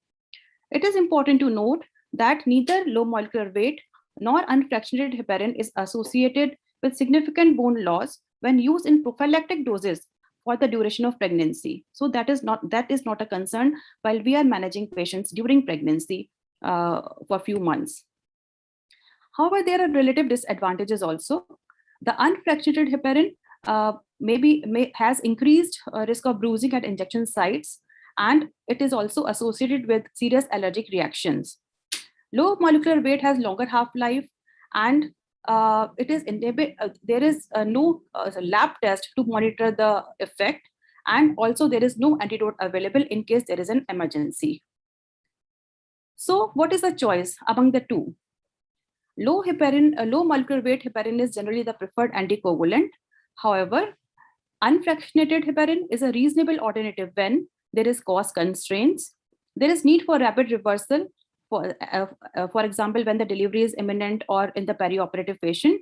And also, it is also important to note that in severely impaired kidney function, it is preferable to give unfractionated heparin because low molecular is exclusively cleared by kidney, whereas unfractionated are eliminated by both kidney and liver. So when to start heparin? So we can have patients in two scenarios. One, they are already on oral anticoagulants, and when they are pregnant, we have to switch them over to the heparin. Or there is another scenario when a pregnant woman comes and she is at high risk of developing thromboembolism. So we have to initiate the heparin. And usually heparin is started after pregnancy is confirmed by a positive pregnancy test rather than before conception. Now, what about the dosing regimens? There are three dosing regimens. One is the adjusted dose or the therapeutic dose. Here, the doses is adjusted on the basis of APTT for unfractionated and according to weight for low molecular weight heparin. Then there are intermediate doses and prophylactic doses where a pre-specified amount is given. So for low molecular weight, the dose is 40 milligrams subcutaneous once daily for prophylaxis and 12 every 12 hourly for intermediate dosing. However, when one has to treat the patient, the therapeutic dose is based on weight, that is 1 milligram per kilogram 12 hourly. For unfractionated one, the dose keeps on prophylactic dose keeps on increasing according to the gestation.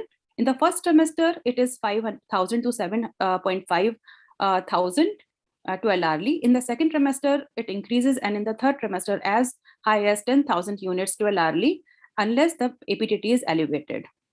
Intermediate dose does not apply to the unfractionated heparin, and it has been seen that subcutaneous injections sometimes they are causing bruising.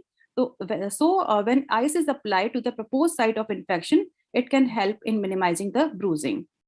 For adjusted dose, that is for therapeutic effect, the unfractionated heparin has to be given as 10,000 units or more subcutaneously every 12 hourly, adjusted to the APTT. However, it can also be given intravenously, where the dose is first has to be given as a loading dose, 80 milligram per kilogram, and then infusion is to be maintained at the rate of started at the rate of 18 milligram per kilogram and is to be titrated according to the APTT levels. The IV route has an advantage because it achieves a more constant level, and if there is likelihood of rapid discontinuation, if the patient goes in labor, then it can be stopped and the effect will be gone in 6 hours. It is important to note that some clinicians, they may use 5,000 units subcutaneously to hourly unfractionated heparin throughout pregnancy. However, because of the changed pharmacokinetic and dynamics in pregnancy, the dose may be insufficient in some patients. So one has to keep on increasing the dose as the pregnancy advances. Now, what if we have to start the treatment? What about the baseline lab test? So one can have routine CBC for baseline platelet counts, and serum creatinine, though not recommended by all the societies, but one can have a baseline value because if there is a suspicion of renal impairment, because in that case, we will prefer unfractionated heparin. And then once we settle the dose is settled,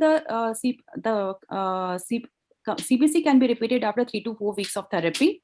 If the platelets are stable, then there is subsequent less likelihood of developing the heparin-induced thrombocytopenia. However, additional monitoring may be done if other lab test is being sent. Repeat platelet count is to be advised if thrombosis occurs during treatment with heparin, any form of heparin. Monitoring of prophylactic or intermediate dose of low molecular weight is not required. Now, how should anticoagulation therapy be administered? So, as obvious, the adjusted dose or the therapeutic anticoagulation is required when the patient has acute episode of venous thromboembolism during current pregnancy, or she is at high risk of thrombosis, such as if she is having history of recurrent thrombosis, or if she has mechanical prosthetic heart valves. And for low molecular weight heparin, the intermediate doses may be considered at extremes of body weight or as pregnancy advances, though various societies that do not recommend that.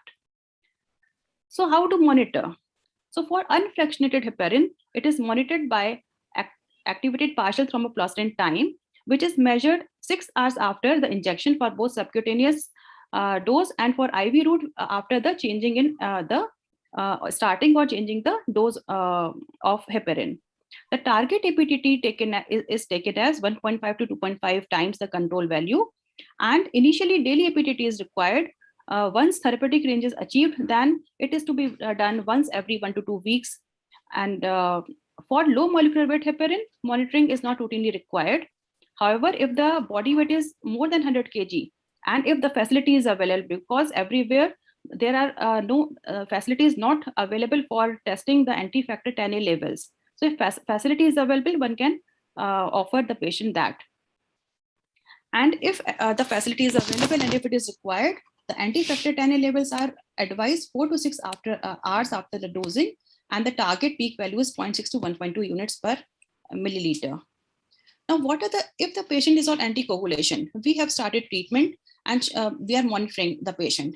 But the problem arises when the patient is nearing the term or she goes in labor. So what are the strategies to decrease risk of peripartum bleeding? So other than appropriate dosing and monitoring, what one can do is one can convert, if the patient is on subcutaneous low molecular weight, she can be transitioned to unfractionated one prior to delivery or when she is nearing term. And if she is on subcutaneous unfractionated, she can be transitioned to intravenous route.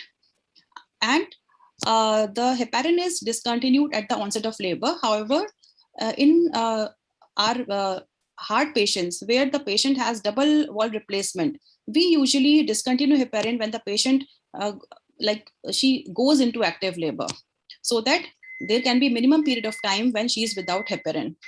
And then in these patients, there should be scheduled induction of labor or cesarean.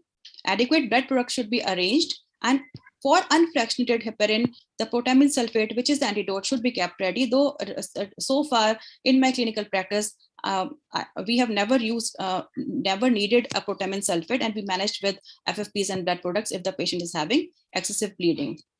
However, if required, protamine can immediately reverse the maternal heparinization.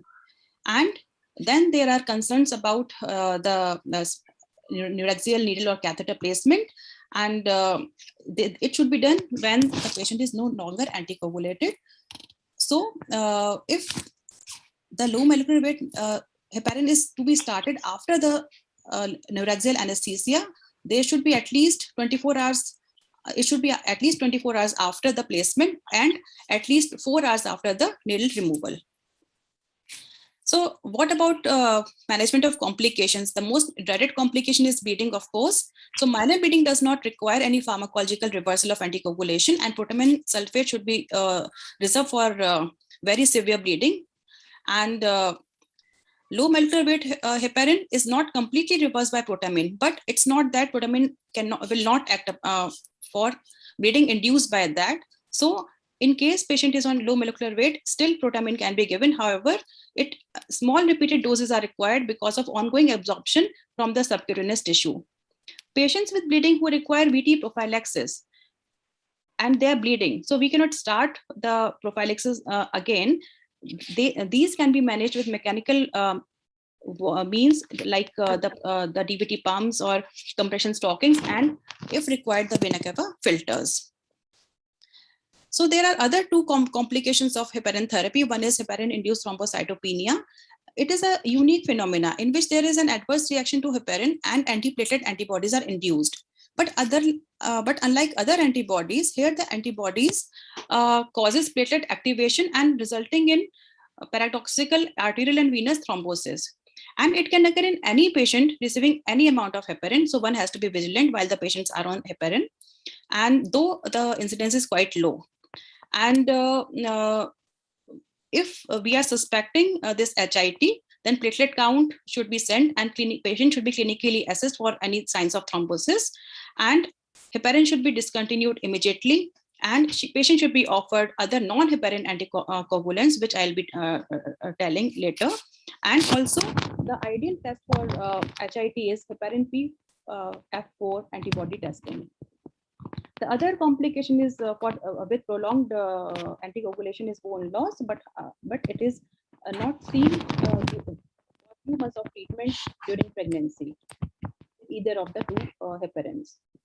Then if a patient was the candidate for antepartum anticoagulation, then she definitely is a candidate for postpartum anticoagulant prophylaxis. Usually the duration advised is 6 weeks for almost all conditions. And if the patient had acute VT in the current pregnancy, then a total of 6 months of postpartum anticoagulation is required with at least 6 weeks postpartum. And for prophylaxis, again, 6 weeks postpartum is advised due to continued high risk of VT in early postpartum period. If in the postpartum period the patient is breastfeeding, still she can have the low molecular weight as well as unfractionated heparin in any of the prophylactic intermediate or adjusted doses. Warfarin can now also be advised. And if the patient is not lactating, or if she has HIT, then fondaparinux can be advised to her. In some countries, ganaparoid is also available, and if indicated, low-dose aspirin can be continued for vascular indications. Now, though it was not a part of the talk, but a word about vitamin K antagonist warfarin, which we are so commonly using in our heart disease patients who have prosthetic valves. It is commonly used for long-term anticoagulation outside pregnancy and avoided in pregnancy because of its teratogenic effect, and highest risk occurs if there is exposure between 6 to 12 weeks. And also there is risk of fetal bleeding at any stage of pregnancy, including intracranial hemorrhage. That is why it is avoided in the later period of the pregnancy. Also, there are reports of early miscarriages, but it is unclear whether it is because of warfarin or the underlying condition. However, warfarin is still considered in individuals who are at very high risk for thrombosis, such as mechanical valves or recurrent thrombosis, because even if the patient is on unfractionated or low molecular weight heparin, there is still increased risk of thrombosis. So we except for the first and the last few months, we usually offer warfarin in the second trimester when organogenesis is mostly complete. So the regimens for mechanical valve include therapeutic dose, that is BD doses, and after 13 weeks, the heparin can be stopped and the warfarin can be substituted till 36-31 weeks of pregnancy. When again the switchover is required by heparins, and after delivery, warfarin switchover can be started after day 5. So, low molecular weight is to be started depending upon what is the mode of delivery after 6 to 12 hours of cesarean. So, in unexpected preterm vaginal delivery, if the patient is still on warfarin, then cesarean section is the mode of delivery, and vaginal delivery should not be allowed because of risk of intracranial hemorrhage while the head is being delivered, because the fetal because warfarin crosses placenta, so fetal is also anticoagulated, and unit may be given vitamin K and FFPs to take care. Now there are specific scenarios. One is the acute venous thromboembolism, and if there is sign and symptoms suggestive of VTE, then objective tests are offered at the earliest. However, the low molecular weight heparin should be started until the diagnosis is excluded by objective testing, unless the treatment is strongly contraindicated. And what is the investigation offered to these patients? The compression duplex ultrasound when there is clinical suspicion of DVT. And if ultrasound is negative, but the clinical suspicion is also low, then anticoagulants may be discontinued. However, even if the ultrasound is negative and there is strong clinical suspicion of DVT, then the anticoagulants may be discontinued, but Ultrasound should be repeated on day 3 and 7 to confirm that there was no DVT. Now coming to antiphospholipid antibody syndrome, here there is role of heparin along with low dose aspirin, and it is started if the patient is pregnant and there is prior thrombosis. Then it is started as soon as the patient becomes pregnant and continue till 6 weeks postpartum. And here there are different guidelines. The ACOG suggests prophylactic doses, whereas RCOG recommends intermediate therapeutic and intermediate or therapeutic doses of heparin.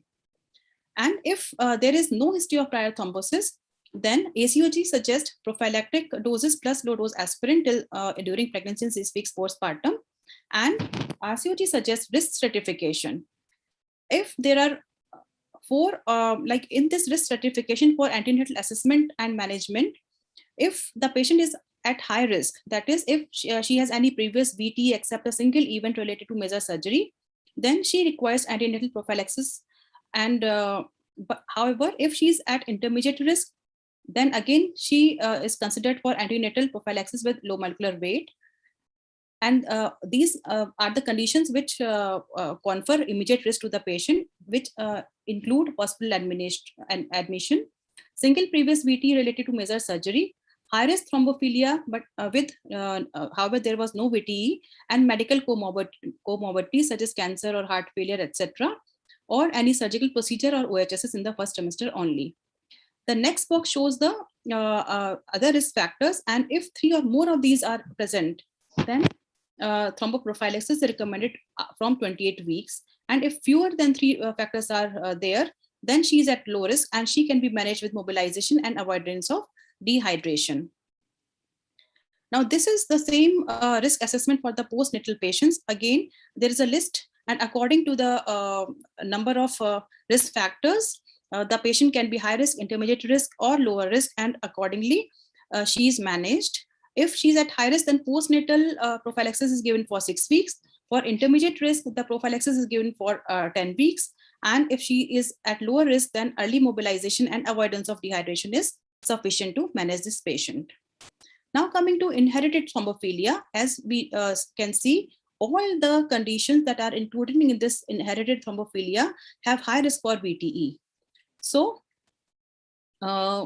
percentage wise, because it is factor 5 laden is common, so it contributes to 40% of all VTEs. However, per pregnancy, the risk is most with the antithrombin deficiency. So when the patient is on anticoagulants, then during antepartum period, the question arises when to stop the anticoagulants. Of course, in a heart disease patient, we want to keep her without heparin for as minimum time as possible. So we will switch her over to intravenous unfractionated heparin and will stop heparin 6 hours, approximately 6 hours before the expected delivery. However, for antiphospholipid antibody syndrome, the guidelines have changed over the years. Initially, it was recommended to stop the anticoagulants at 34 weeks. Then it gradually they said 36 weeks. Now the recommendation is not to stop a priori, and one can easily stop 12 hours before the expected delivery if she is on prophylactic heparin doses, and 24 hours if she is on the therapeutic doses. And also it can be restarted 6 to 12 hours after if she is on low molecular weight for vaginal delivery, but it has to be started at least 24 hours later if patient was receiving the therapeutic doses of heparin. And there is one more point that I want to make here, why there is need to overlap low molecular weight heparin with warfarin. There are issues of paradoxical thrombosis as well as skin necrosis from early antiprotein C effect of warfarin, and these women are thus maintained on therapeutic doses of heparin for 5 days until the INR is in a therapeutic range for at least 2 days of starting the warfarin. So I will conclude my talk with the take-home message that thrombophilia screening is recommended for a family history and personal history of VTE. Acquired thrombophilia should be screened in patients with a history of adverse pregnancy outcome. Inherited thrombophilia screening is not routinely recommended for patients with adverse outcome. And combined treatment of low molecular weight heparin along with low dose aspirin improves pregnancy outcomes. And also, I would also like to reiterate here that each and every woman, when she comes for her first visit in first antenatal care visit, she should be assessed for risk of any high risk factor that is there for offering her thromboprophylaxis. And if it is there, she should be started on this anticoagulants for better outcome of both mother and the baby. Thank you. Thank you, ma'am, for this very captivating session. I now request Dr. Vijayanand Jamalpuri, sir, to sum up the talk. So please. Thank you, Vidushi ma'am. Very extensive and detailed discussion about heparin and with comparison of the guidelines. And as a pediatrician, as a neonatologist, we always worried what happens to the fetus and the baby. Of course, you do as well. And you also nicely said, we know that the heparin doesn't cause placenta, and that makes us feel very happy.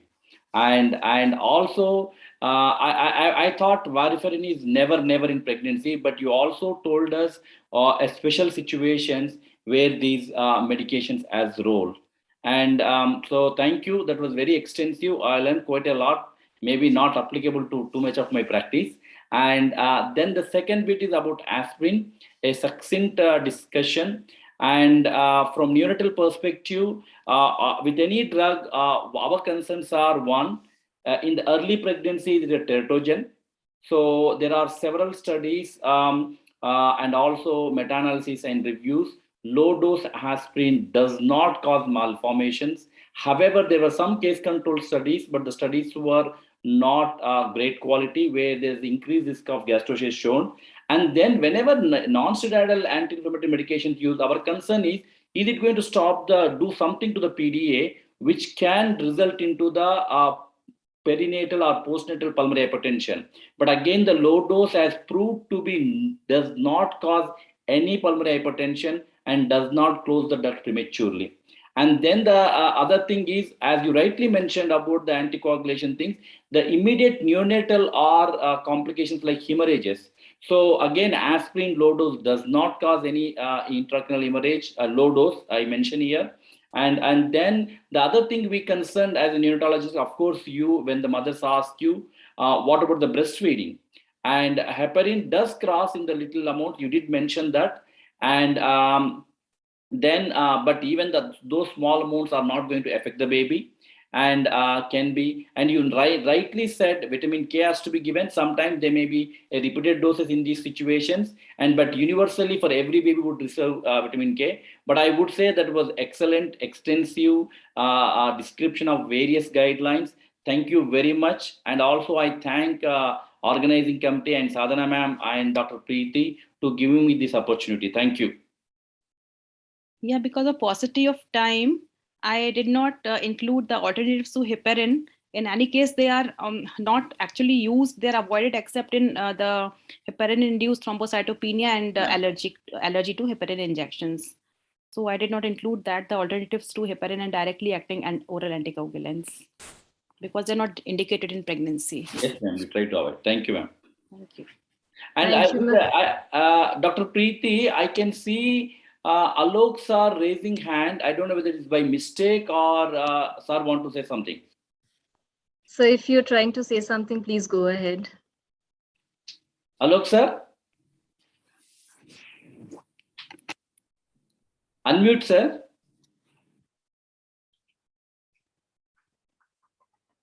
No, sir is not able.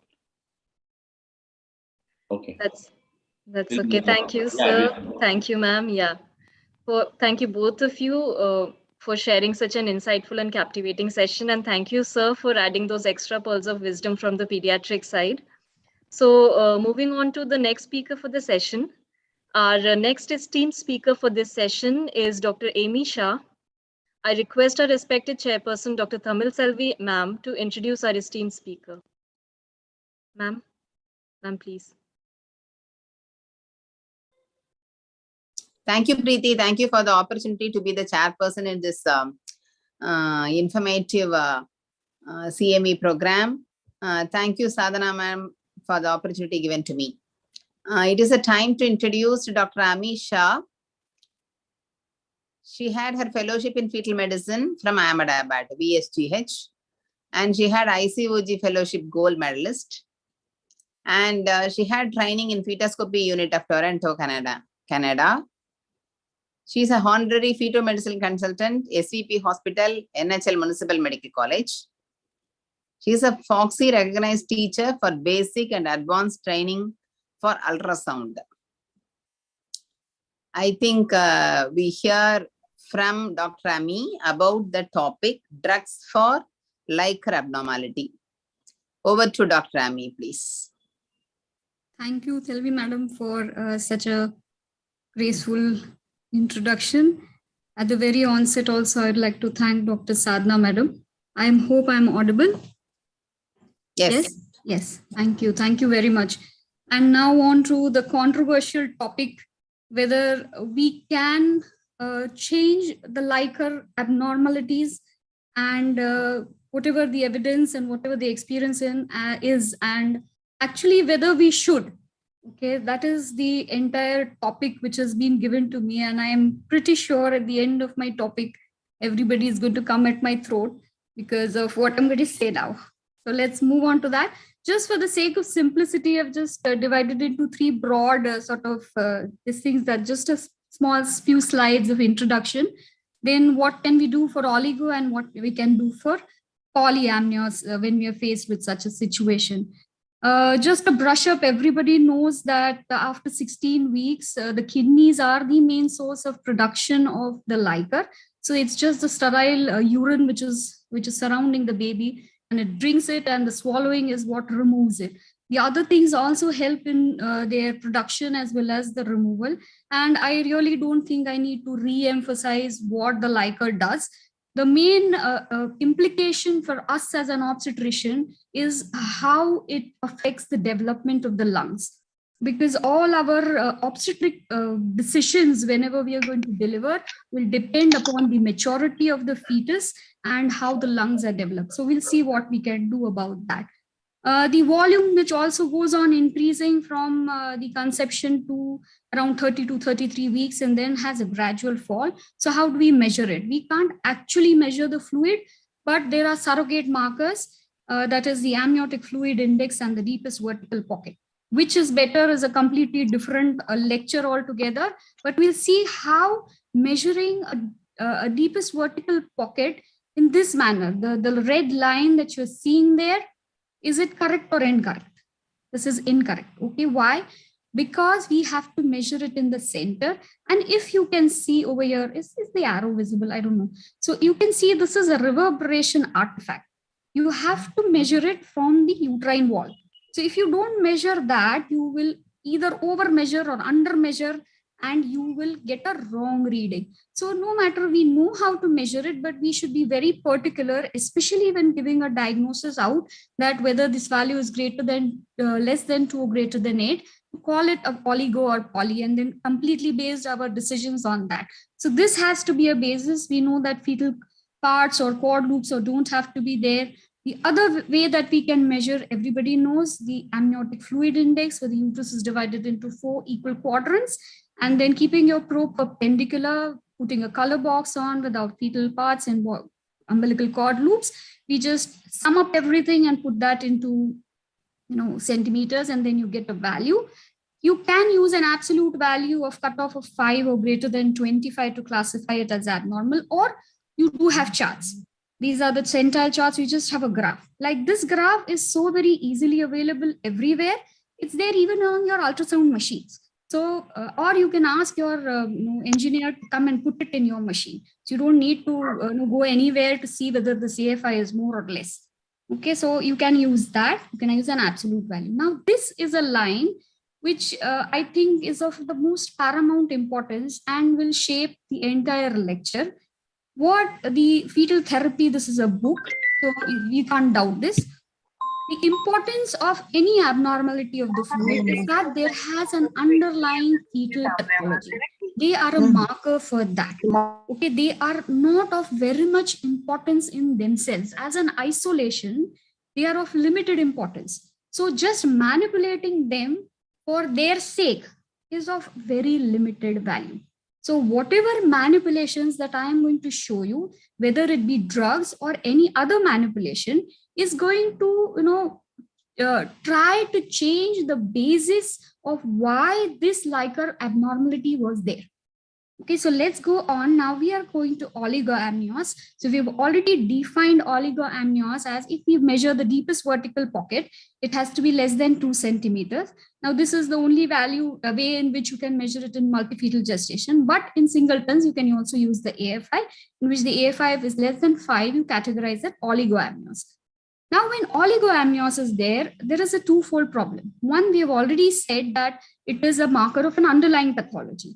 And the second problem of oligo is that when it is there, it prevents the formation, or there is a lot of effect on the fetal development and well-being, including the skeleton, including the lungs, everything else. So it's like a double whammy or a double-edged sword to the fetus. So we are really, really worried as an obstetrician whenever we see oligoamnios. These are one of the main causes. We'll go one by one. And I'm not saying this is a completely exclusive list. There might be many, but these are most relevant. First and foremost, the most commonest one is the uteroplacental insufficiency, the PPROM or the preterm premature rupture of membranes, any kidney disease of the fetus, the donor twin in case of twin-to-twin recipient syndrome in multifetal gestation, or infection. So we'll just go one by one. First and foremost, uteroplacental insufficiency. Now, the previous speaker has excellently told about aspirin and heparin, the dosage, the side effects, everything has been completely and thoroughly discussed. So I will not go into very much details about the dosage. The invasion of the spiral arteries of the uterus occurs in 2 stages. This is I think, a very basic thing to understand as to why what Madam said previously was that why aspirin or heparin needs to be given before 16 weeks. Because the invasion of the sincere trophoblasts occurs in 2 waves. First is at 8 weeks, and the second is completed by around 16 to 18 weeks. So by the time the patient has come to you for an anomaly scan at 18 to 20 weeks, the trophoblastic invasion has already been completed. So now if you start off aspirin or heparin, it is not going to prevent. So aspirin or heparin is used to prevent the complications for happening or the pathology for happening in the first place itself. They are not used to treat the pathology. Once it occurs, the treatment cannot be done by these two. So this is just a concept which needs to be cleared. And we all know that because of this problem in the remodeling, there's a very lot of imbalance between the angiogenic and anti-angiogenic factors, and a lot of papers, research, everything is going on as to how to prevent or treat this preeclampsia, because it's a huge obstetric burden, and we are not able to give a good baby and a good mother, and we feel helpless when we are not able to help the mother or the baby. So a lot of research has been going on for that. Whenever you have fetal change, whenever you have this uteroplacental insufficiency, these are the changes which we see, whether together or one after the other. Now, oligoamnios, because we are concentrating on oligoamnios at present, happens because the kidneys get less blood. Okay, they are not considered as an essential organ. The 3 essential organs are the brain, the adrenals, and the heart. So when there is a uteroplacental insufficiency, most of the blood gets diverted to these 3, and all the other organs are sort of compromised. And when the kidneys start receiving less blood flow, obviously there's going to be less urination, and that's why the oligoamnios is there. These kind of these are the drugs which are most common papers that I found, which we can discuss.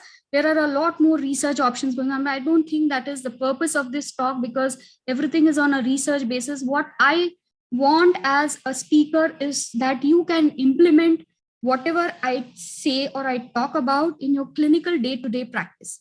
Okay, so the things which cannot be included into their day-to-day practice are, I don't know, I don't think that is the purpose of this talk for me. So I think calcium, the previous speaker who's, I think the lecture was interrupted, she will talk a lot about calcium.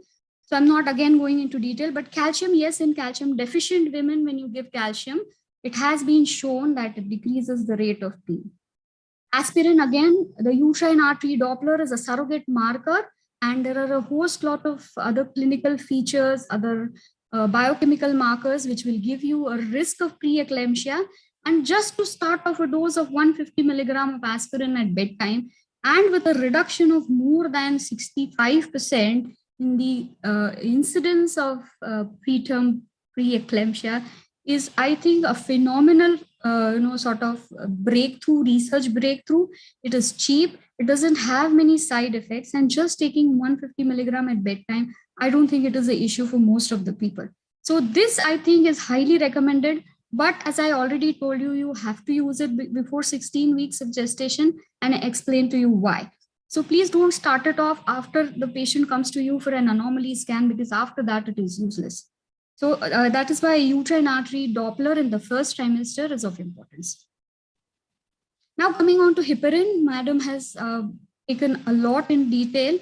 There is a lot of in vitro evidence, basically, that it sort of works in multiple pathways to improve the placental perfusion. But in clinical practice, to prevent uteroplacental insufficiency, we have papers. Yes, there was a big systematic review and meta-analysis. They said that just taking aspirin or aspirin with heparin was better, but they still need more data to recommend it on a day-to-day basis. So as on now, aspirin is definitely proven. Heparin also is on its way to be proven, but not as of now. Now, this is one of the most favorite of all obstetricians. I see them giving their day in and day out, happily prescribing a lot of sachets, L-arginine sachets, and the patient is happy, the doctor is happy, the pharmacist is happy, everybody is happy. And then there is a marginal increase in the Liker, and everybody is again happy. But again, nitric oxide donor is supposed to have a role in vasodilatation. It must have had. There are again a lot of papers I found. I just have a few because I can't go on showing so many papers. But all of them, only issue is that the number of women which were showed was less. Most of them were retrospective or gone back and then new prospective trials and new meta-analysis. So as on today, again, this is like an individual experience. I think if I contradict any obstetrician, I'm an obstetrician myself, but if I tell them these arginine sachets don't work, they'll just cut my throat. That no, that's not possible. We give day in and day out. No, this is definitely there. Yes, it might be there, but there is no evidence. Okay, so as obstetricians, I think because we have so many patients and so many good results, I think we should publish it so that just don't rely on the research of the Western data. We have data so much, but we just don't publish it. And then when we say that it is on our experience, nobody believes it. So that is the entire issue. And I think definitely everybody's experience is good. But right now, as on today, if you tell me that whether you should use it or you shouldn't use it, there's no data. Okay, so you need a multicentric trial. I think we can do it and show its benefit. And then again, everybody will be again happy. The final drug which I would like to talk about is sildenafil. Everybody knows this Viagra. And there is a very nice trial still ongoing. This was like a multi-country trial. Everybody had their own sort of trial going on, and then they were going to compare their data as to the utility of the sildenafil. So its name was STRIDER. That is the sildenafil therapy in dismal prognosis, early onset intrauterine growth restriction. But now again, these are the same group, both STRIDER groups on either side. I'm showing this one on the right hand side is from the Netherlands, and this is from the other European countries. And one is saying stop using sildenafil. It is causing a lot of pulmonary hypertension of the newborn, and you just need to stop it.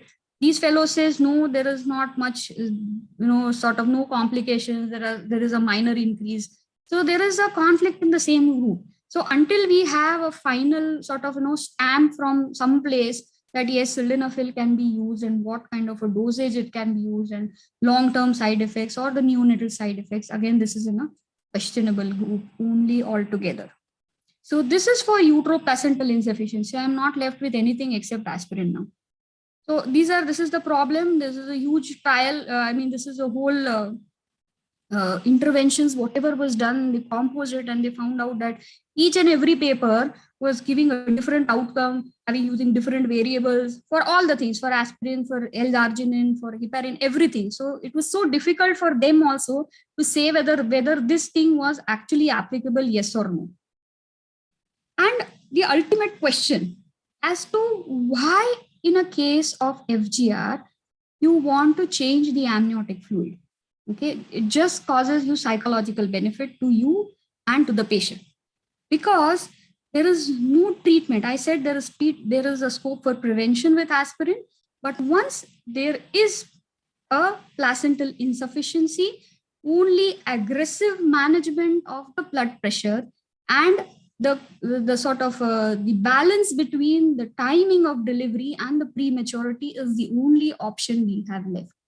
And the timing of delivery now are fixed in the sense of they are protocols now in the form of ISOPARB or Barcelona. And everywhere they have said that when the fetal maturity or the gestational maturity has not been achieved, oligoamnios or just the liquor cannot be used to predict the time of delivery. So just increasing the oligoamnios with L-arginine is something that maybe if it does increase, it doesn't make any sense. Because when you have, this is just an example to show you, this is a Barcelona protocol stage-based classification and the timing of delivery. Wherever you see all the stages have used just Doppler or a computerized CTG finding. There is no mention of AFI anywhere, whether when it should be delivered or how it should be monitored. So when you see oligo, it is very easy to be panicky because initially we did not have Doppler tools. We did not have good ultrasound. And if something goes wrong, people have had experiences. So it's like always in my experience, this happened, my experience, that happened. So when you see oligo, I request everybody not to be in a panicky mode. Go according to the protocols of delivery, and I think we should be fine. So again, management of just oligoamnios in the case of uteroplacental insufficiency doesn't make any sense. PPROM, unfortunately, there have been a lot of, again, literature for amnio infusion, amnio patches. We are not discussing it because it's not a drug, but they are not used anymore. Again, all the time I'm saying that these are supposed to be used and they're not supposed to be used. This can be used, they're not supposed to be used. So again, they say that is of no use. Except for prophylactic antibiotics to prevent chorioamnionitis, very little can be done for PPROM. People have tried to tell me, please do amnio infusion. We want to prolong the pregnancy. You just introduce chorioamnionitis by repeatedly putting the needle inside it. No matter how much of care I take, no matter how sterile I make it, it is very much possible to introduce infection by repeated amnio infusions. And it doesn't, and when you have a fetus who has PPROM less than 25 weeks, really nothing can be done. And almost 90% or more than that have neonatal mortality because the lungs just don't develop. That amnio infusion will go away within 24 hours. It's just going to leak back. It's not sealed. What are it's like, taking a sinking boat and putting the water inside. It's just going to sink because it's a big hole there. You're not going to help it. But people become desperate and that's what they do. There have been trials, but again, nothing has been said conclusively. Fetal disease, again, any type of kidney disease like bilateral renal agency, you can't do anything. MCDK, you can't do anything. Polycystic kidney, nothing. None of the drugs will be able to reverse it. Some fetoscopic procedures like fulguration of the posterior urethral valves or vesicoamniotic shunts, again, have been only based on the clinical trials. Right now, they are not being done. Twin-to-twin transfusion, yes, there is no drug, but definitely previously they used to do amnio reduction, but nowadays wherever the expertise is available, fetoscopic ultrasound laser ablation is excellent. The take-home baby rate, especially for a singleton, is too good. Is really good, but this can be definitely recommended. Infection, again, whenever you have an infection, the most common thing is that there is oliguria, which is transient. It will go away once the fever goes away. And if it is due to a bacterial infection like a UTI or a pneumonia, there are antibiotics which can treat it. And most of the time when the infection goes away, paracetamol, hydration, rest, that's all that you can do. In viral infections, again, what happens is that there are very less viral infections which are amenable to treatment like toxoplasma, HSV with acyclovir or CMV with ganciclovir. But this doesn't prevent the infection from happening in the fetus. Okay, there are far more worse complications in the fetus if the fetus is going to get infected. And oligoamnios is the least of the worries. Okay, oligoamnios, if it occurs, it's going to revert back. But these kind of changes like ventriculomegaly and periventricular leukomalacia, and these are not going to go away. This is like the fetus is infected, nothing is going to help it. Okay, so in that changing of any treatment or any drug to change the liquor during the infection period, again, doesn't make any sense. It just reverts back once the infective phase goes over with some hydration and just the antibiotics in a case of bacterial infection.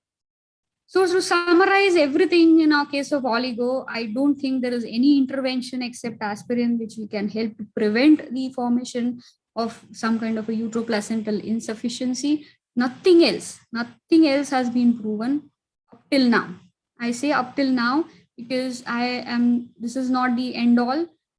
There are always new trials coming up, new papers coming up, which will change maybe our scenario as of now. But right now, whenever we have oligo, we are trying to control or to limit the disease which is causing it and not per se change the oligoamnios itself. This doesn't make sense. Going on to polyamnios, similarly, again defined as more than 8 centimeter in the deepest vertical pocket or more than 24 centimeter in the AFI. You have mild, moderate, and severe. Obviously, the severe ones will have more problems. Now, there are again a lot of etiology for polyamnios, and in spite of that, both fetal as well as maternal, many of them, almost half of them are idiopathic. Okay, idiopathic means that just we don't know. That doesn't mean that there's not an underlying pathology. Postnatally, something or the other always crops up. But at that point in time, because on ultrasound we have a limitation, we don't know what's going on. And again, polyamnios, not as scary as oligoamnios. We are still concerned why this is happening. And only some of them are amenable to treatment, like goiter in cases of maternal hypo or hyperthyroidism. Depending upon what the fetus has, the goiter will press on the swallowing and not allow the swallowing. That's why polyamnios occurs. Or it can be because of fetal tachycardias, because of fetal hyperthyroidism. So definitely therapy is available for both fetal hypo as well as hyperthyroidism with good results. So you can see that always we are treating the cause, okay, and not poly. Tachyarrhythmias, again, there is a whole lot of charts, but mainly digoxin, flecainide, and sotalol are the drugs of choice, depending upon what kind of a tachycardia it is. Fetal tachycardia will definitely give rise to polyamnios, but I think the discussion of the doses of these drugs and why they are given is, I think, beyond the sort of purview of this lecture. But yes, drugs can be used for fetal tachyarrhythmias. The other thing which can be treated is infection with parvovirus B19 as well as polyamnios because of RH incompatibility in the mother.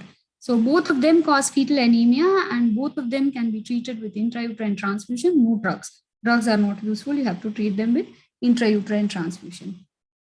Then we come to two controversial things, indomethacin and amniodrainage. Okay, so when you have something that doesn't have any explanation, just like I said, 50 to 60% are idiopathic cases, and people want to do something or the other. The patient is uncomfortable, she has a respiratory distress, or the cervix is becoming short, and we are having a the patient might go into preterm labor, and we really want to decrease the amount of amniotic fluid. That is where indomethacin comes into play. So it is a cyclooxygenase inhibitor, and the dosage is 25 milligrams, 4 times a day max.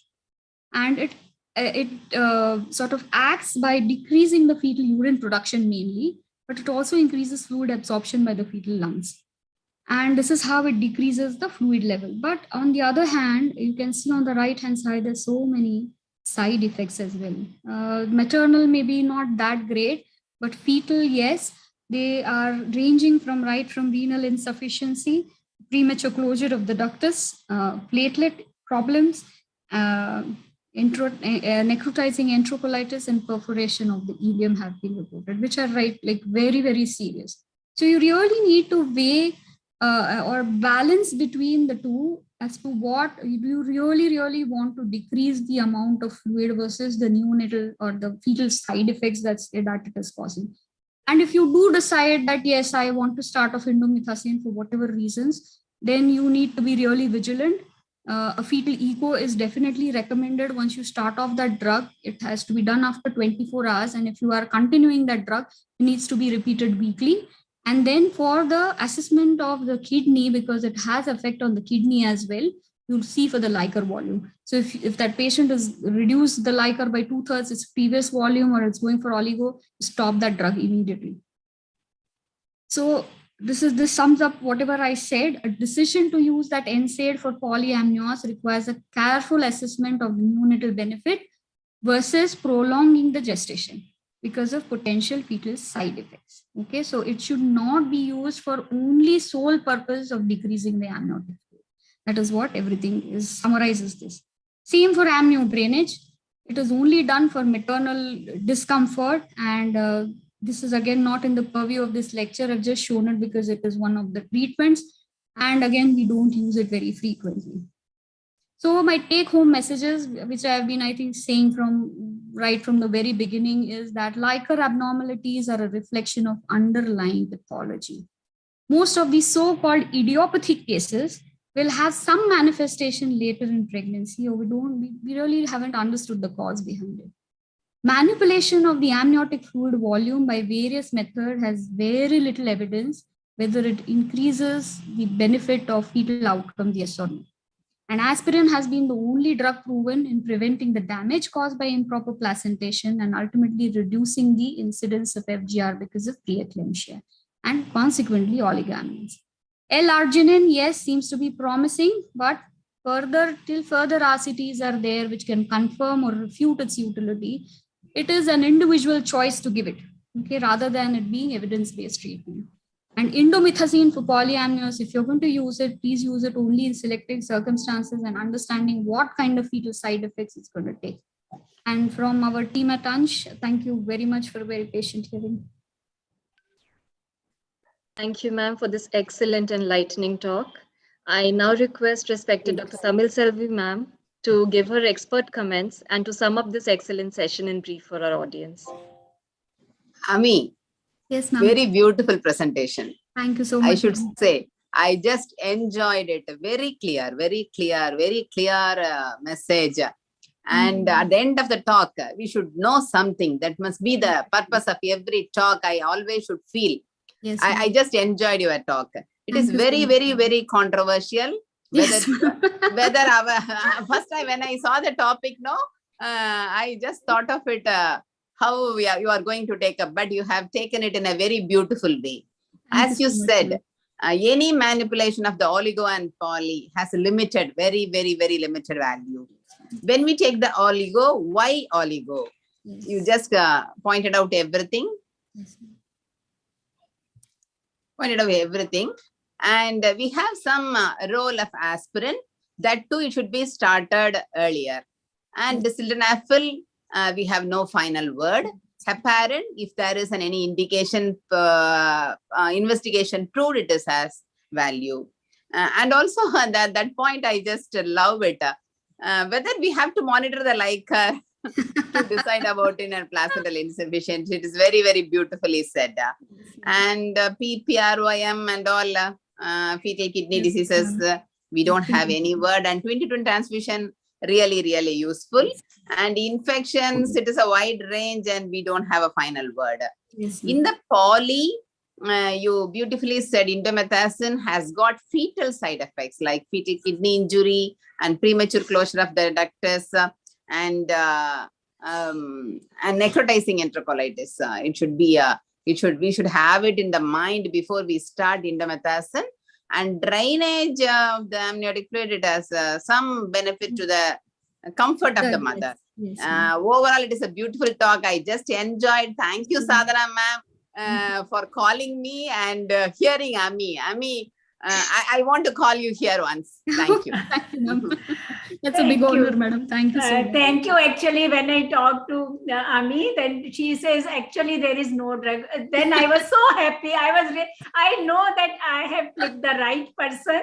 And I was so happy that one is very clear, because there is a lot of IV infusion, amino acid, Yes, many, ma'am. many things. And it is like nothing to do. And one thing, Ami, about sildenafil, actually sildenafil has got the adverse effect. Yes, And ma'am. I have my personal experience Yes, as well as many data. Sildenafil is not Yes, to ma'am. be used Not for to be IUDR. used, not to This be. I want to give very clear Yes, message. ma'am. What celebrity says, Yes, ma'am. please don't go for sildenafil for Yes, IUDR. It is a definitely. dangerous drug. Dangerous So, drug. Yes, ma'am. Dr. Alok wants to say something, and Vijayananda has also raised that, because Dr. Alok wants to say, she is unmuted about aspirin. So, sir, your comment, please, Dr. Alok. Then Dr. Vijay.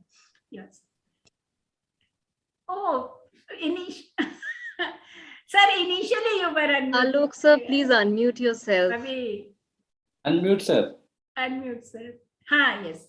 Is it audible now? Yes, Yes, sir. sir. Yes? Yes, sir. Yeah, I want to say just one or two things about aspirin. Yes, sir. The dose of aspirin and also the duration is still unsettled. The original dose, which is most commonly used, is 75, but reports are coming, 75 is not enough, 150 is required. That's one. Second is duration. When to stop aspirin. Some will stop in third trimester, some at 34 weeks, some at 36 weeks, some at term or before induction. So there is no standardization. Anybody can do anything. The third point on aspirin is it increases the incidence of retroplacental bleed. It may, not significant, by 7-fold. It's there in literature. It's also in my book I have quoted. So the fourth thing about it, anybody buying aspirin, the paper that comes with it, prescribing information, should not be taken in third trimester. So if you are giving, you are not legally protected. So one must not give aspirin after 28 weeks, because the paper says, the drug packet says contraindicated in third trimester. So it's an unsettled issue. Nobody knows really what it is. That we keep on giving because it is written here, there, and you may have some fetal bleed. Maybe the baby will die, will explain in some way or the other, but it is contraindicated in print. Well, that's all I have to say. Thank you, sir. Thank you, sir. Dr. Vijayanan, you also wanted to say something, sir. Yes, a few words. I won't take too long. I have to say that it was very lucid and clear presentation with a beautiful, excellent use of PowerPoint. Because with COVID time, people are fed up of PPTs and webinars. And you, as though I am a neonatologist, not I want to know too much, but you made us all spellbound. Congratulations for that. Thank you so And a much. couple of comments. And another important aspect you in general mentioned is you should not treat a manifestation of a pathophysiology. You should be looking at the why this is happening and treat that rather than a result of what happened. So that was very good, and which made me to understand beautifully. And one word of caution already all of you said, Sadhana ma'am and yourself said, is non-steroidal anti-inflammatories. Not just indomethacin, anything.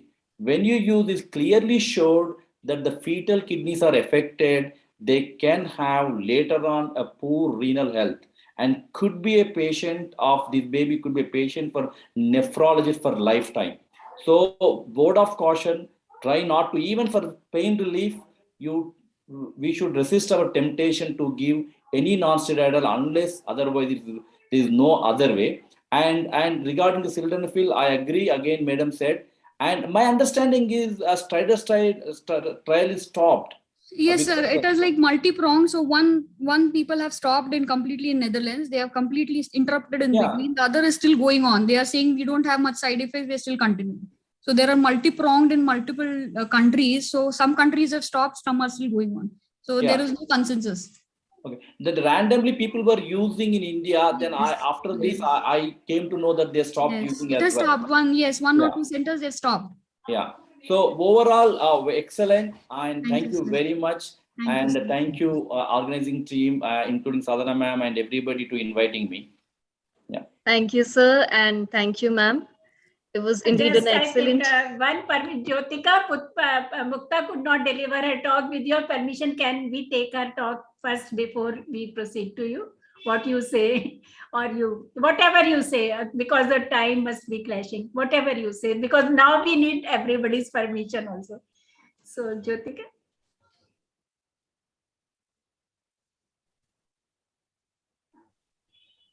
Let Mukta talk, Sadhana. Let Mukta finish. Mukta, you. So please, Mukta, we can have it brief and fast. Yes. Yes. Before moving on to the special session, I invite Dr. Mukta Agarwal to continue and complete her talk. Dr. Mukta Agarwal, please. Thank you. Good evening once again, and sorry for this technical glitch. So as I was talking about the calcium, so the international evidence endorsed by WHO, Lancet, and Cochrane review in 2014, everyone agrees that inclusion of calcium 1 gram per day after first trimester reduces the evidence of preeclampsia by 50% and reduces preterm birth by 24%. Next slide, please. So we have clinical evidence in the form of many researches, which include randomized controlled trials as well, that if we supplement calcium, it will have a positive effect on bone resorption during pregnancy and on early postpartum. Next, please. So we have a meta-analysis which says that calcium supplementation reduces the incidence of hypertension, pregnancy-induced hypertension by 59% and preterm birth by 12%. Next slide, please. So all these clinical evidences suggest that there is an inverse association between maternal calcium intake and hypertensive disorders in pregnancy. Next slide, please. We have our national evidence as well. Our National Nutrition Monitoring Bureau conducted a study in 2012 where they gathered data from 10 states, and they found that average daily calcium intake is less than 30% of RDA in a normal pregnant woman in India, that is 400 grams per day, while the same body recommends the RDA as 1200 grams per day. So our diet is really deficient in calcium. Next slide, please. So how much calcium do we need? As we all know, during pregnancy, body increases the amount of calcium it absorbs, because baby is needing the calcium which is being absorbed from the mother only. So most of the bodies agree that recommended daily allowance for calcium is 1000 milligram for pregnancy, and it's little bit increased during breastfeeding, which is 1250 milligram per day. And without a really good dietary dairy intake, achievement of this much amount may be difficult. Next, please. So how much calcium do one take from diet if we are not getting supplemented? So if a glass of milk containing roughly 240 milligram of calcium, so a pregnant woman has to have at least 4 glasses of milk or at least 4 to 5 cups of cheese or yogurt to get her calcium demands fulfilled. Next slide, please. Or women who are breastfeeding would have to consider at least 5 glasses per day milk. But on a single day, this might be achievable, but keeping this daily is difficult. So calcium supplementation is required apart from our diet for all the pregnant and lactating females. Next slide, please. So we have our own national guidelines for calcium supplementation, which is endorsed by our Ministry of Health and Family Welfare. In these guidelines, the protocol says that we should counsel all our patients for calcium-rich food, oral swallowable calcium tablets to be taken twice a daily, total 1 gram calcium per day to be taken, and it should be started from 14 weeks of pregnancy and should be continued till 6 months postpartum. 1 tab morning and 1 tab evening should be given, and no more than 800 milligram calcium should be taken at once, because then absorption will be going less. Calcium should not be taken empty stomach, and calcium and iron folic acid tablet should not be taken together, since calcium also inhibits the absorption of iron. So these guidelines also specifies that calcium should be taken as calcium carbonate salt, and 1 tablet contains 500 milligram calcium carbonate along with 250 international units of vitamin D, and the tablet should be taken twice a daily with meals. Calcium essentially has no major side effects when it is given within the recommended limits. However, some cases of gastritis can be there. If calcium are taken in excessive amount, that is more than 3 grams per day, it can result in recurrent UTI, renal stones, and it can also result in reduced absorption of other micronutrients. So strategies to be implemented in India as per our national guidelines, that is, all the pregnant women should be given calcium after 13 weeks till 6 months postpartum. So for antenatal period, 2 tab per day from 14 to 40 weeks, that is for 26 weeks, which make it 182 days. That is total 360 tablet of calcium should be required for pregnancy. And in the same way, for 6 months postpartum, 2 tab per day makes it a 360 tablets for the postpartum period, which should be given to every pregnant woman in India for the government in the government supply. Next slide, please. Now, as per the vitamin D, as we all know, vitamin D is a fat soluble vitamin, and it is unique that it is formed in the skin with the sun exposure, and it is also available in milk, fish oils, and eggs. Usually vitamin D is not deficient because R is a tropical country, but because somewhere if limited sun exposure is there, someone with vegetarian diet and ethnic minorities, especially those with dark skin color, can have vitamin D deficiency, and deficiency leads to disordered skeletal homeostasis in fetus, congenital rickets, and fracture in newborns. Next slide, please. So vitamin D is also important for intestinal absorption of both calcium and magnesium. Vitamin D deficiency in pregnancy has been associated with increased risk of preeclampsia, increased risk of preterm birth, and impaired fetal skeletal formation, which is leading to deformities and fracture, and reduced bone mass in mother. Next slide, please. Next. Yeah. So for screening for vitamin D in pregnancy, no guidelines recommends for routine screening of vitamin D levels during pregnancy. And if screening at all to be done, it is for the individual nutritional status of vitamin D, and should be done only for if the patient is at high risk of deficiency of vitamin D. No definite cutoff is there. ACOG recommends that taken as cutoff as 20 nanogram per ml. If a patient is having level less than that, then vitamin D is said to be deficient. Optimum serum levels in pregnancy are not yet defined, and it is an area of future research. Next, please. So most of the bodies agrees that recommended daily allowance for vitamin D is 600 international unit per day, and most of the prenatal vitamins contain 400 international units per day. Dosage up to 4,000 international per day is safe. And next, please. Cochrane review in 2016 said that vitamin D supplementation during pregnancy has been suggested to safely improve pregnancy and infant outcome. This review included 15 randomized controlled trials, including more than 2,800 women, and 9 trials compared the effect of vitamin D alone with no supplementation or a placebo, or 6 trials compared vitamin D and calcium with no supplementation. But supplementation of vitamin, but this Cochrane database suggests that there are need for further rigorous randomized trials to confirm these effects. Next slide, please. So as per literature, maternal vitamin D deficiency is an independent risk factor for preeclampsia, and the women with the low maternal serum vitamin D3 levels are at increased risk of preeclampsia, and vitamin D supplementation in these women lowers the risk. Next, please. That studies have provided more evidence on the effect of supplementation of vitamin D alone or with calcium on the pregnancy outcomes. So the study says that supplementing pregnant women with vitamin D in a single dose or continuous dose increases the serum levels of the same and reduces the risk of preeclampsia, preterm birth, and low birth weight.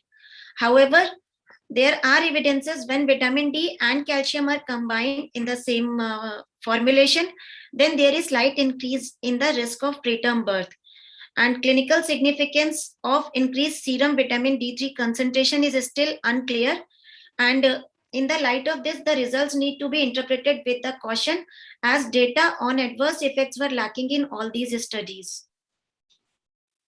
So there is a gap in evidence about whether routine vitamin D supplementation should be done or not, because supplementation will lead to decreased risk of preeclampsia, low birth weight, gestational diabetes mellitus, and more positive effect on newborn skeletal system formation.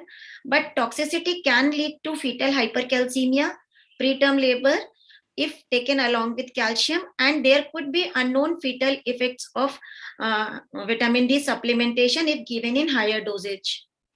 Next, please. So the recommendation says that we should allow for moderate regular intake of vitamin D. The daily recommended dose of vitamin D varies from 400 international unit to 2000 international unit.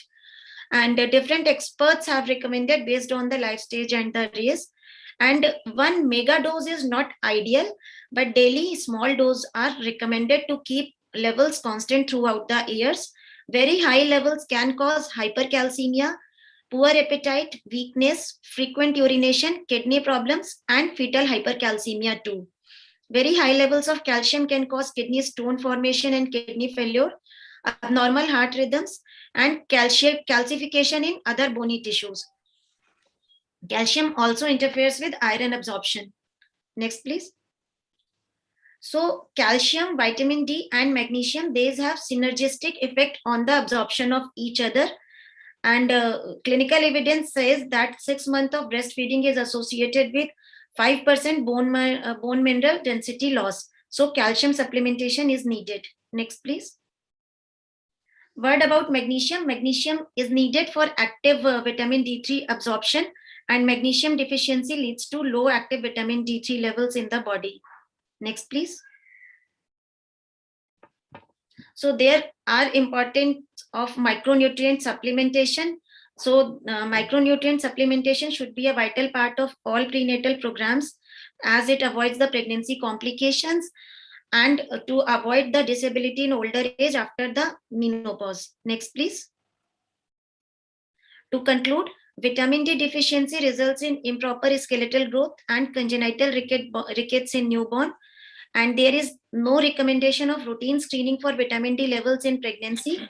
When deficiency is diagnosed, most experts agree on daily dosage of 1 to 2000 international unit per day.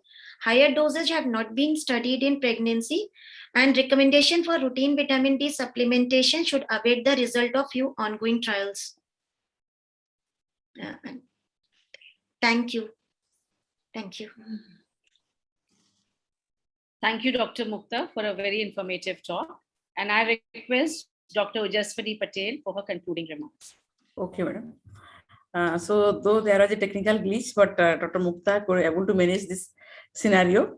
And coming to the conclusion of the first session, that is on folic acid, one topic was on folic acid, another was the calcium and vitamin D3.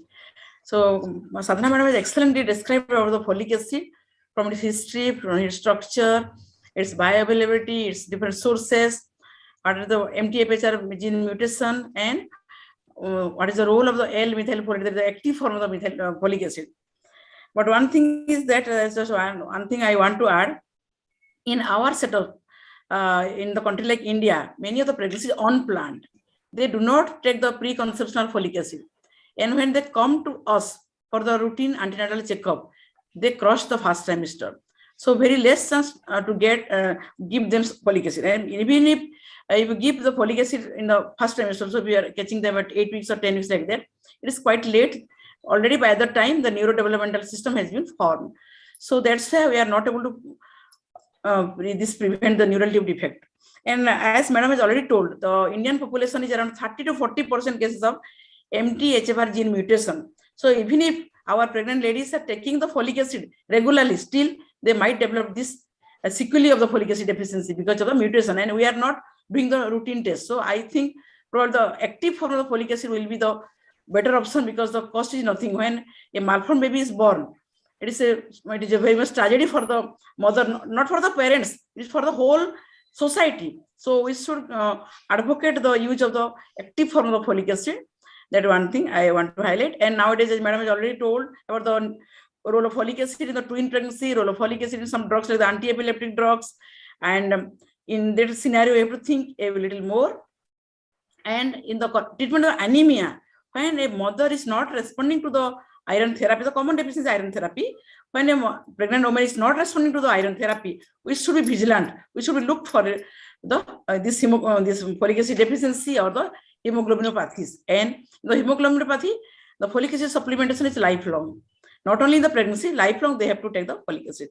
So that's one thing I want to add in folic acid. And next thing is about the calcium and the vitamin D3. The common molecule we prescribe after the first trimester is over, after the vomiting is settled, we prescribe the iron and calcium. So we should counsel our women that they should not take these two molecules simultaneously. There should be at least 3 to 4 hours gap. And a few questions are in my mind that are in doubt that I want to ask Dr. Mukta. So for the prevention of the preeclampsia, what should be the dose of the this calcium? You usually think 2 grams per day, but as she has told 1 gram per day, what should be the prophylactic dose? If she is having a gestosis score of more than 3, then what should be the dose of the calcium in that woman? Ma'am, in the initial studies, it was 2 grams per day, as you rightly pointed out. But there is a very recent study in the Lancet. I have actually included, but I lost my final slides. So that is a randomized control trial. And that study says that calcium, actually inclusion of calcium does not prevent preeclampsia. So we really need new studies, because till date we are in the that if patient is having high risk of preeclampsia, we tend to give more calcium. But in the recent study which is published, and it says that there is no role of calcium in the prevention of preeclampsia, I think we really need more good quality studies for the same topic. But yes, calcium is needed for prevention of preeclampsia. Okay, madam. Okay, madam. Another thing is that the dose of the vitamin D3. Many of the calciums, they contains the vitamin D3 also. Many of the calcium molecule in the different companies, different brands, different types of the calcium molecule are there, from calcium carbonate to calcium citrate, like this. And many of the calcium products are also having the vitamin D3. And mostly they are giving 1,000 to 2,000 international units per day. So it is sufficient, of course, because RDA is 600. So, and another thing is, whenever we are giving vitamin D3 extra, we should also look for the calcium, what calcium we are giving. Suppose she is already taking 1,000 to 2,000 IU per day in the calcium, we should not give extra vitamin D3.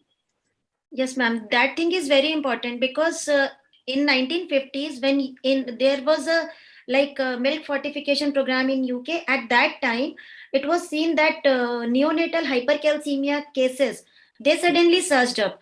So by providing the vitamin D supplementation, at times we can do more harm, because we really don't know. And as you rightly pointed out, that all these calcium tablet itself, they are containing vitamin D 1,000 to 2,000 international unit, and which is sufficient for daily intake. As in our country, we are in the sunlight, so vitamin D is really not very deficient for us, and that is why maybe fortification is also not done for our country. So I don't think, if a patient is in the high risk group, or if patient is a documented vitamin D deficiency, we should supplement vitamin D apart from the calcium and vitamin D tablets. Okay, madam. Another thing you have rightly pointed out that the need of the calcium during pregnancy is approximately 1 gram per day, but in the lactation it is almost 1.5 times of that. Yes, that is 1.5 gram per day. So we should counsel our women, lactating mothers especially, they should not ignore to take the tablets. Many times they do not take the tablets. And as Mohima madam already has pointed out about the neonatal effect of calcium, in the not only in the form of the bone and the teeth health, but also they have some protective effect in the form of this lungs and the pancreatic function and this metabolic syndrome. So thank you all. Thank you, madam, for your nice deliberation. Thank you all for patience. Thank you, madam. Thank you very much. Now we move on to the special session, and the topic is misoprostol in obstetrics, a boon or a bane. To grace the occasion, our chairpersons are our most revered teacher, Dr. Radha Jeena ma'am. She is retired professor of Obs Gynae, BRD Medical College. Madam has been president of UPCOG and GOGS, published more than 100 papers in national and regional journals, and has a long list of felicitations by IMA, by FICOG, by Rotary Club, and has been recently awarded with UP Ratan this year. We welcome you, ma'am. Our next chairperson is Dr. Madhu Gulati. She is an IART specialist, laparoscopic surgeon and ultrasonologist. She is running successfully First Infertility Center of Gorakhpur. She's a founder member of FOXY, founder member of IMS, and has organized. Ritu, I think we can continue. It's okay. Ma'am, but I would like to highlight that ma'am is also environmentalist, and a Go Green issue she takes up very seriously, and we welcome you, ma'am. I request Dr. Madhu Gulati ma'am to introduce our speaker, Dr. Jyotika Desai. Thank you. Good evening, everybody, and it's so nice to have all of you all here since 5 p.m. It's now 8, and everybody is glued up to their screens for the lovely sessions which have been arranged by Dr. Sadhna. And it's my privilege to introduce Dr. Jyotika Desai. She is a senior consultant of Dr. P.R. Desai Hospital, Bangalore, a DNB teaching faculty, Bangalore, past president of Bangalore Society 2013-14, past president of Bangalore Menopause Society 2016 to 20, FOXY South Zone Quiz Coordinator from 2012 to 21, and Appropriate Authority Karnataka State PCPNDT Act Board 2016 to date. She is also the Honorary Secretary of ISOPARB Bangalore Chapter. She is the Chairperson Website Committee IMS 2021-2023, Scientific Chairperson AICOG 2019 Bangalore, Organizing Chairperson IMSCON 2020 Bangalore, recipient of 4 gold medals in MBBS, Lifetime Achievement Award in 2017 from Bangalore Society of OBGYN, and Unsung Hero Award 2019 from IIRRH in Life 2019. Welcome, madam, for your most awaited talk on misoprostol in obstetrics, whether it is a boon or bane. Welcome, ma'am. Thank you so much. I'll share my screen.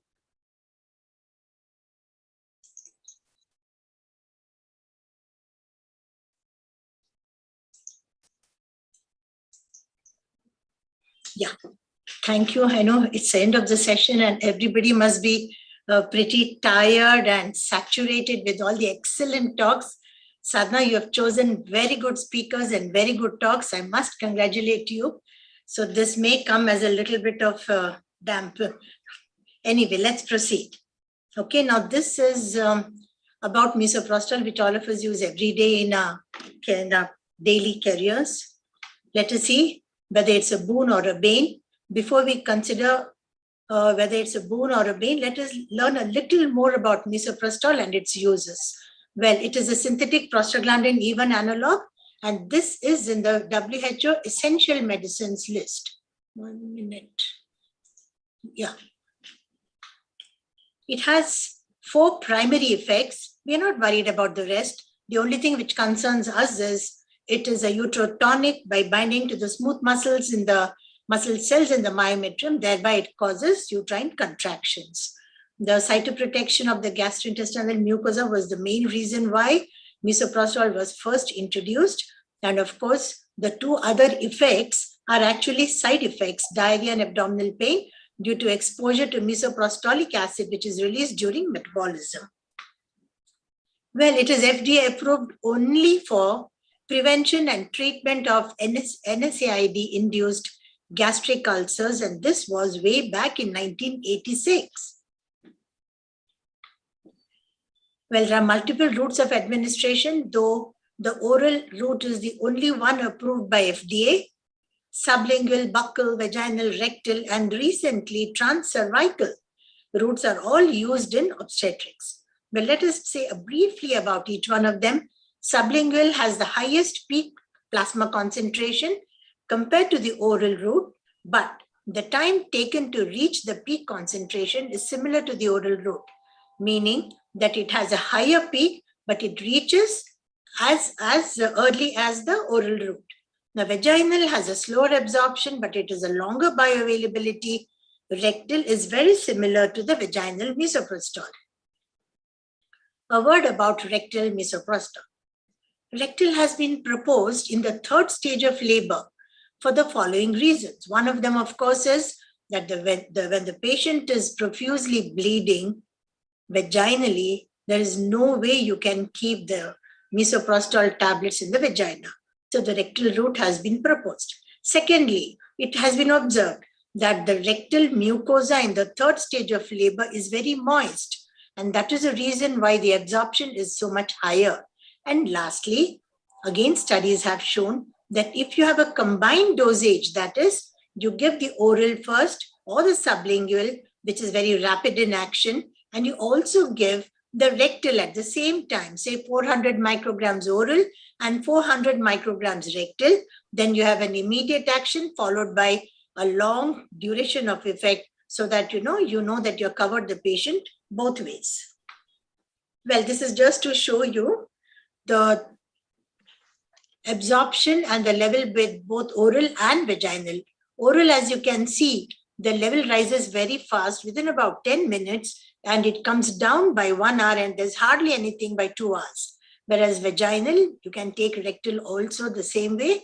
Vaginal, it starts to rise by 60 minutes, 1 hour, and at 2 hours, it still remains in the circulation. Well, we all know the merits. It is easy to handle and store. It is cheap and easily available. It is heat stable at room temperature, highly acceptable by our women, and especially useful in low resource settings like our country. Well, how do we store misoprostol? In aluminum blister packs at room temperature of 25 degrees or less. Why I mention this is because it is not sensible to take the tablet outside the aluminum blister pack and store it in boxes. Because if you do that, then the efficacy is reduced. Again, exposure to excessive heat and humidity during manufacturing, packaging, and storing can also decrease its efficacy. And in places where the room temperature is more than 25 degrees centigrade, the efficacy of misoprostol, even if it is in the blister pack, is going to be less than where it is 25 or less. This has to be kept in mind. Well, there's no rose without a thorn, so you have adverse effects with misoprostol too. Quite a lot of them are very mild. They're like diarrhea, shivering, and then a lot of chills in some patients and temperature, fever. And of course, the rest of them are usual headache, syncope. All these are self-limiting, so we don't really have to worry too much about it. But the moderate to severe, though less common, are quite serious. It can cause hypotension, sometimes sinus tachycardia. There have been reports where misoprostol in a higher dose has caused myocardial infarction, pulmonary embolism, anaphylactoid reactions, and thrombosis. Of course, teratogenesis is still under consideration. Well, a word about fever. All of us are familiar with the fever which comes with misoprostol. It can be present at more than 38 degrees. We usually do it with Fahrenheit, that is more than 100.4. in almost 50% of patients. However, the good thing about this is the fever is transient, self-limiting, and does not result in any additional health complications. Now, it's not as if it happens in every patient, no, because it varies in different populations with genetic factors playing a role, but we have noticed fever in most of our patients. So maybe Indians are prone to develop fever. Well, the incidence also varies with the dose and with the route. It is very high with the sublingual route and a high dose sublingual especially. Well, whenever patient gets fever, we need to worry about whether it is infection or caused by misoprostol. Now, certain adverse effects in obstetric use are of great importance to us because they can affect the fetus or the mother. When this usually happens when we give misoprostol for ripening the cervix at term for induction of labor. Well, there is an increased risk of non-reassuring fetal heart rate. There can be bradycardia, sometimes fetal hypoxemia, and rarely fetal death also have been reported with misoprostol. Again, maternal effects can be tachysystole, especially with the sublingual dose, and the risk for uterine rupture is there only when you use it in a scarred uterus. Otherwise, we do not need to worry about this. And rupture is very rare during a first trimester medical abortion, even if you're using it in a scarred uterus. Cervical lacerations also have been reported, as with F2 alpha. Well, is misoprostol teratogenic? Now, this is very difficult to prove because when we use it in a first trimester abortion, most of the time, the patient doesn't continue the pregnancy if it fails. Either we surgically evacuate or we do give her more misoprostol.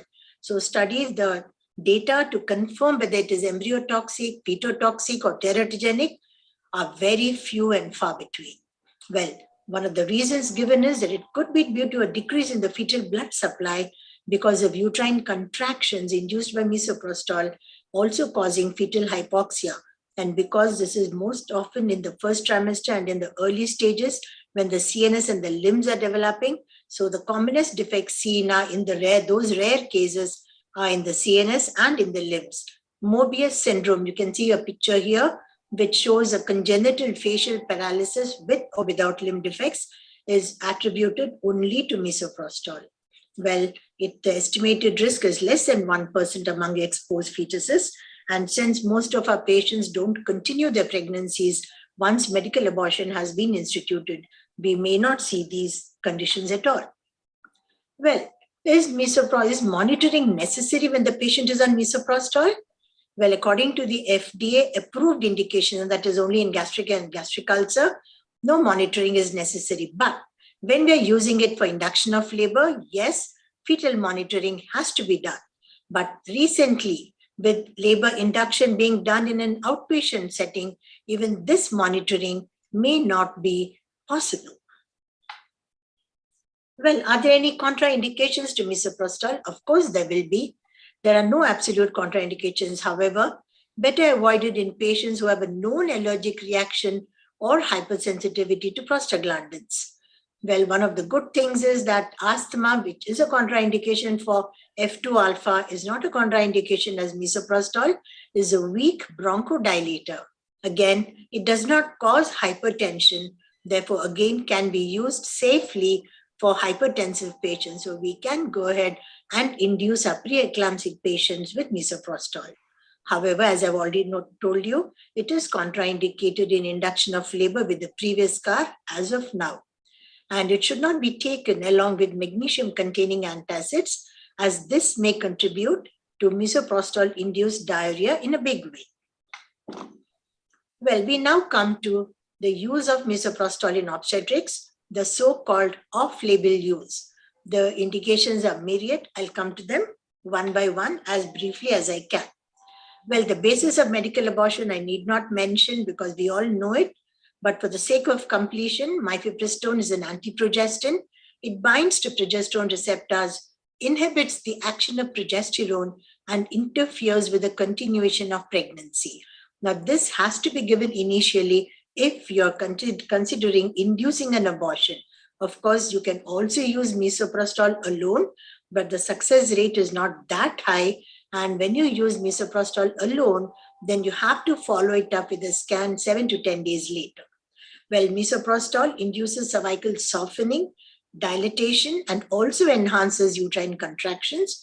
Thereby, it expels the products of conception, which have separated by the effect of mifepristone. Well, let us come to the indications quickly. Incomplete abortion less than 13 weeks. Now, since the process of abortion has already started, there is no place for mifepristone. You give only misoprostol, 600 micrograms oral or 400 sublingual. The difference is that sublingual acts faster, so the dose is less, and success is much higher when these doses have been used. But in case the abortion is not completed, you can repeat with 600 oral again. Well, what about more than 13 weeks incomplete again? Again, no need for mifepristone. Now the dose changes. You can give 400 buccal, sublingual or vaginal, but every 3 hours. Now, the previous WHO guidelines in medical abortion, which was published in 2012, that mentioned about the maximum doses as 5. But in the current guidelines published in 2018, the maximum number of doses has not been mentioned. So until the abortion is completed, we can go ahead. Again, we need to be, because we are doing it in an incomplete abortion more than 13 weeks, we need to be a little cautious in patients with the previous COR. Cautious in the sense you can use it, but you need to monitor the patient more carefully. Well, now we come to induced medical abortions less than 12 weeks. Again, I need to tell you that in the 2012 guidelines, there was a difference between 7 to 9 and 9, and we were not supposed to go beyond 63 days. But in the latest guidelines, the demarcation is no longer there. You can go happily up to 12 weeks and even beyond. Well, because the process of abortion has not started and you want to institute it, you have to give mifepristone 200 milligrams oral. Now, mifepristone, the dose remains the same whether you're giving it for an induced medical abortion less than 12 weeks, more than 12 weeks. It doesn't make a difference at all. The only dose which keeps changing is misoprostol. Again, in the earlier guidelines, they had written 24 to 36 hours later, misoprostol should be given. But the 2018 guidelines specify that you must give it 1 to 2 days later. And the minimum gap between mifepristone and misoprostol is not less than 1 day. So we need to be sure that you have to wait for at least 24 hours before you give misoprostol, not give mifepristone in the morning and misoprostol in the evening because the patient is in a hurry to go somewhere. Well, only misoprostol can be used again, the same dose, that is 800 micrograms by buccal, sublingual or vaginal routes. I've also already told you about simultaneous administration of both drugs has not been found to be effective, so you should not do it. Well, more than 12 weeks now, mifepristone continues to be used. Now, misoprostol is given in 400 microgram doses, sublingual or vaginal every 3 hours. Misoprostol alone can also be used in the same dose, but I told you we need to scan them. Earlier, we used to have a loading dose of misoprostol when we were doing a medical abortion more than 12 weeks, that is in the second trimester. Now, the guidelines have changed. Loading dose is not necessary. Again, sublingual and vaginal routes are more effective than the oral route in the second trimester termination. And I've already mentioned about the 24 hours interval.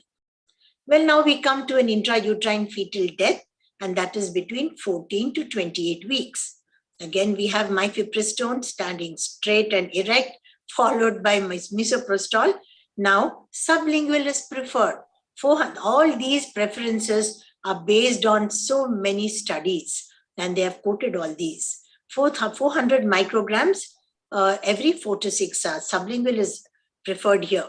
Combined sequential regimen has a higher complete abortion within 24 hours with shorter expulsion time. Well, loading dose is not necessary. Now, another point has been noted here. We all give misoprostol sometimes as an oral solution. Well, there is no difference noted between wet and dry misoprostol. So if you are giving a tablet orally or vaginally, go ahead, you're perfectly in your rights.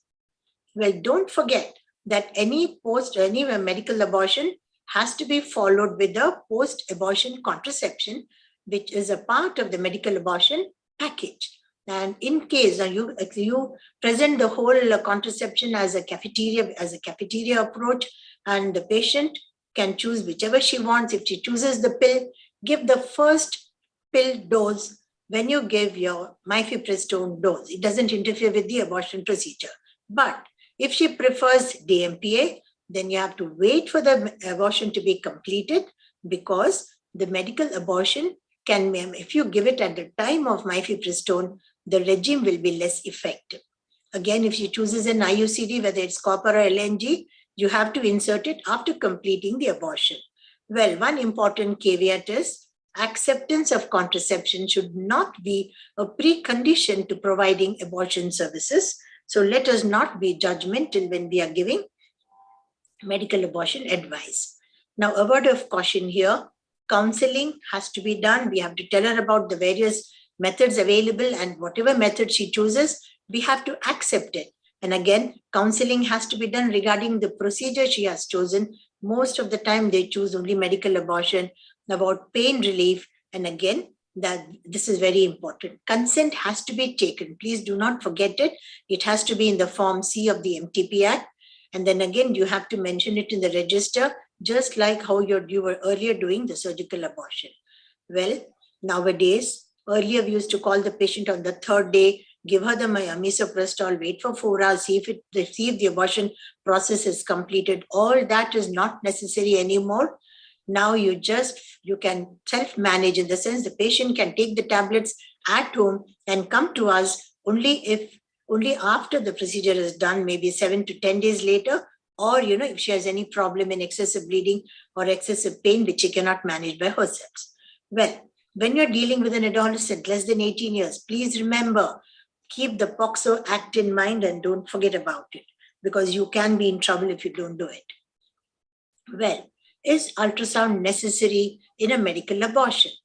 Well, before the abortion, after the abortion? Well, before the abortion, it is not recommended, but I think it is better we do it, just so that, we can rule out an ectopic, which is more common nowadays, and a heterotopic pregnancy. I do it for all my patients, and especially if the patient's the menstrual history is irregular, if the size of the uterus doesn't correspond, or if she has a fibroid.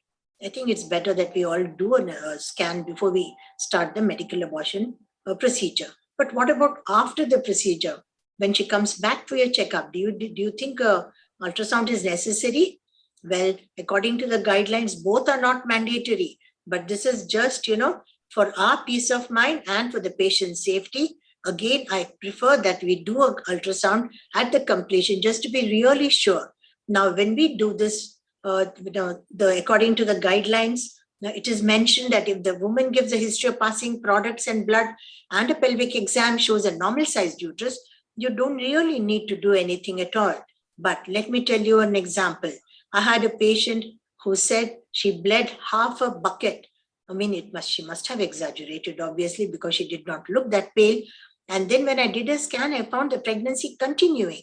So don't be taken unawares. It is always safer for you to do the scan. And again, when you do the scan, and if you find the products, the retained products are there, and they measure about 1.5 centimeters, but the patient is asymptomatic, you're perfectly justified in not doing anything and asking her to come back during her next period if she bleeds a lot, because 85% of the time, all the retained products of conception which were asymptomatic can come out in the following period.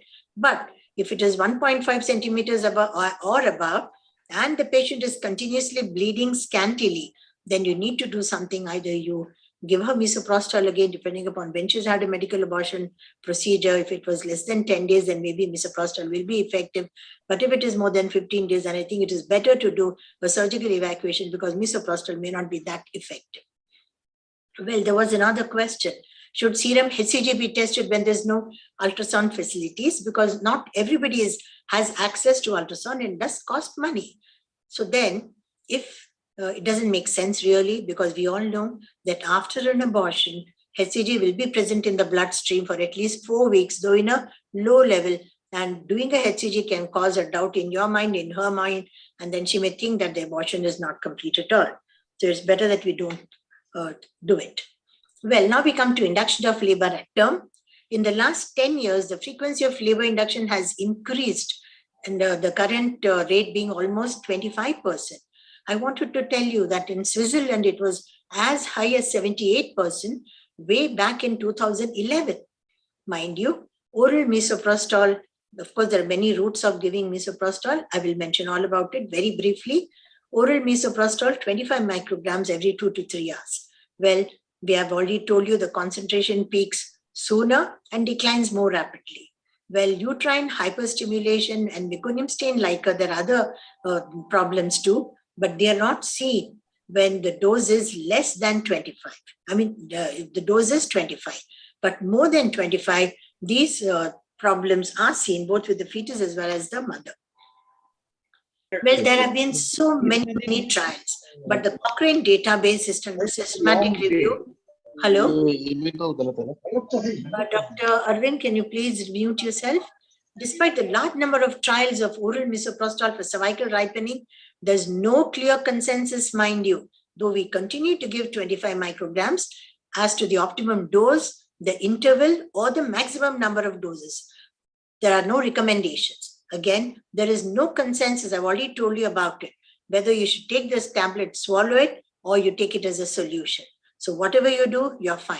A 2021 meta-analysis by the Cochrane Database Systematic Review supported the use of 25 micrograms oral misoprostol over vaginal misoprostol for induction of labor because complications were seen less often with 25 oral than with vaginal. So I think oral misoprostol is safe for all of us to follow. Well, what about buccal or sublingual? Yes, buccal or sublingual, they avoid the first pass hepatic metabolism, which is there with oral. And this is the reason why the bioavailability is more with a rapid onset of action. And they have also put a theory that maybe because of these routes, the risk of tachysystole is less because it avoids direct uterine effects. There was a very well-designed study called the IMPROVE trial, which was presented in the American Journal in 2019, where, they compared vaginal and buccal misoprostol, and they found that vaginal was superior to the buccal route. And of course, the complications which were mentioned were less with the vaginal route. Well, a little bit of vaginal. Now, WHO recommends, of course, that was in 2013, 25 micrograms every 3 to 6 hours. Again, the optimal dose and the frequency are unknown. Now, there is a new thing, and even this is from 2013, and there's a misoprostol vaginal insert. Now, this vaginal insert consists of a controlled release retrievable. You can take it out if there's a problem. Polymer chip for gradual delivery of 200 micrograms over 24 hours. This is available in a whole lot of countries, especially in Europe. The US has not yet adopted it. There was a large RCT, and this was in 2013, where they compared women who received the misoprostol vaginal insert with those receiving a dinoprostol vaginal insert. And they found that the median time to delivery was shorter with the misoprostol insert, but there was a higher chance of uterine tachysystole and requiring intervention. So I think for the time being, we need not take up this. Well, this was a study which was presented in BMC in 2021, and this was where they used a new route, the intracervical misoprostol route.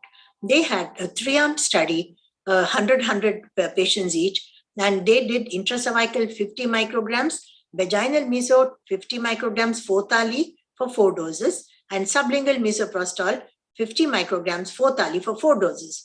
And surprises, induction to delivery interval was only 3 to 6 hours in the intracervical misoprostol 50 microgram single dose. And according to them, the complications were nil in all. The vaginal delivery rate was 83% in the sublingual and the vaginal, and 93% in the intracervical. And of course, everything else was perfect. The sublingual had a induction to delivery interval of 4 to 8 hours. The vaginal had 5 to 9 hours, and the intracervical or repeat was 3 to 6 hours. And this was in BMC 2021. Well, some food for thought. Well, misoprostol for induction of labor in a scarred uterus.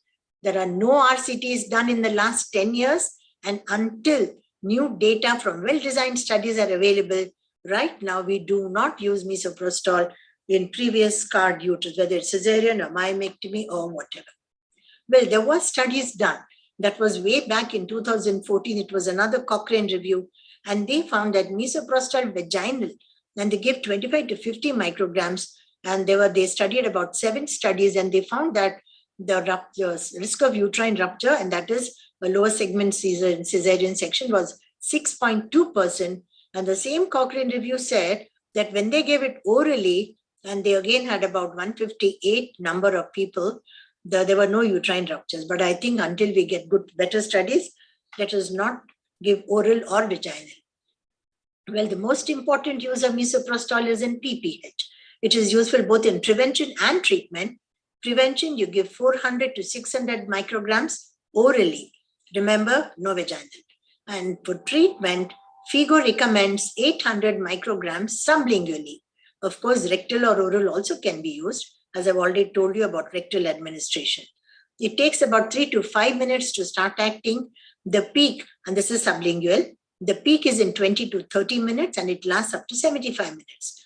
Now, studies have shown, again, the Cochrane database in 2014 said that 800 micrograms of misoprostol is equivalent to 40 international units of IV oxytocin, which is really good. And again, bleeding stops 20 minutes after a dose of 800 micrograms of miso. Well, the long shelf life and the multiple routes of administration make it more suitable for low resource settings. Again, in places where an intravenous line with oxytocin is difficult, you can give IM oxytocin as part of AMTSL, followed by 800 micrograms of misoprostol sublingually, and this has been found to manage PPH in low resource settings very well. This is just to give you a bird's eye view of the recommendations by all the august bodies. Kindly note that whatever the dose, 600 to 1000, 800, 800, the dose, the route everywhere, they mentioned the first route is sublingual. So I think we need to change over to sublingual, and this is in management of PPH. Well, how does misoprostol compare with injectable uterotonics? Now we have so many, we've got carbitocin to added to the bandwagon. Well, a network meta-analysis. This was again a Cochrane database systematic review, and in 2018, and they found, they analyzed 140 RCTs with data from 88,947 postpartum women. And they said the 3 most effective drugs for the prevention of PPH, more than 500 cc, were ergometrin plus oxytocin. So those of you who have not yet graduated to misoprostol, but who are still using ergometrin, be happy that a 2018 Cochrane data has said that this is fine. Second is carbitocin. These are not in order. They're just 3 which are equally effective. Carbitocin, of course, most of us have gone to carbitocin now. And of course, misoprostol not alone, plus oxytocin combined, the way I just mentioned it earlier. Well, we also use misoprostol to reduce intraoperative and post-operative blood loss in cesareans. And this, again, should not be used by itself. It has to be used with oxytocin. Again, oxytocin by itself is not as effective as the combination. Now, rectal and sublingual routes are the most effective here. Subrectal, 400 micrograms inserted in the rectum when you are inserting the catheter. Sublingual, you're giving after the cord is clamped. I mean, these are different studies. They have used it at different times, but I'm just mentioning the way it has been done. Sublingual was after the cord was clamped, 400 micrograms. Now, just to tell you why we cannot depend only on oxytocin, why a combination method is the best. After an IV bolus, oxytocin appears in the circulation within 15 seconds, reaches a maximum concentration in 1 minute, that is 60 seconds, and has a short half-life of only 4 to 10 minutes. In contrast, the peak concentration after sublingual and rectal misoprostol is achieved at about 30 minutes with sublingual, 40 to 65 minutes with rectal, with a duration of action of 3 hours for sublingual and 4 hours with rectal, respectively. That means if you combine the two, you have a rapid action, and then later, you have a continued duration, so you don't need to worry too much about blood loss. Well, this I've already mentioned. Now, it's not only that, not just giving AMTSL oxytocin as an IM injection, but also continuing it with the 20 units drip later for about 8 hours. And this was again it was in 2012, and they found that it reduced both the intra and the post-operative blood loss, and it was the combined method was very good in an emergency CS or when GA was used, because these are the cases where blood loss is expected to be more. And the best thing which I feel is that it increases intestinal motility. This is especially after a rectal dose, and you must also you must have experienced it. Whenever you give misoprostol per rectum, you must have noticed that the patient passes stools within 3 to 4 hours. So she can have early oral feeding. This can reduce the risk of post-operative ileus, shorten hospital stay, and allow early breastfeeding too. Now, this is seen only with the rectal route, not with the sublingual route. Well, just very briefly now, other applications of misoprostol. Prior to hysteroscopy, all of us use it. Prevents cervical tears due to forcible instrumental dilatation, and it provides better dilatation too. It is ideal in a nulliparous patient, and in operative hysteroscopy, vaginal is more effective than oral, and it may not be as efficacious in postmenopausal patients, kindly note. Well, it can also be used prior to insertion of IUCD, especially in previous cesareans where you expect certain amount of cervical stenosis, prior to an endometrial biopsy, and a single dose of 400 micrograms vaginal or sublingual misoprostol 3 hours prior to transcervical procedures. This has been recommended by WHO and the Bellagio expert group. Well, this is something which is happening in India from 2016. It was first started in Himachal Pradesh. It's a very hilly region where access to the health centers was very difficult for the women in labor. So home deliveries was very high. So community-based advanced distribution of misoprostol through ASHA workers was done through the primary health centers. And the women were given the misoprostol tablet. Well, 600 micrograms is available now, but earlier it was 3 tablets of 200. And they were told to take as soon exactly 1 minute after a delivery. So they had to put it in the mouth orally, not sublingually. And this was found to decrease the number of patients who had to go to the health centers for postpartum hemorrhage. Well, we come to the end of the talk. Is it a bane? Yes. If we can, it can be when it can be misused for illegal abortions by quacks. Unidentified ectopic pregnancy can rupture in medical abortion if we don't do a scan or if we are not alert, can cause uterine hyperstimulation and fetal distress with doses more than 25 micrograms in induction of labor. And if used for induction of labor in previous cesarean, yes, it can cause uterine rupture.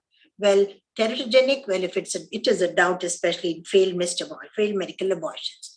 But I feel for all obstetricians, it is a boom.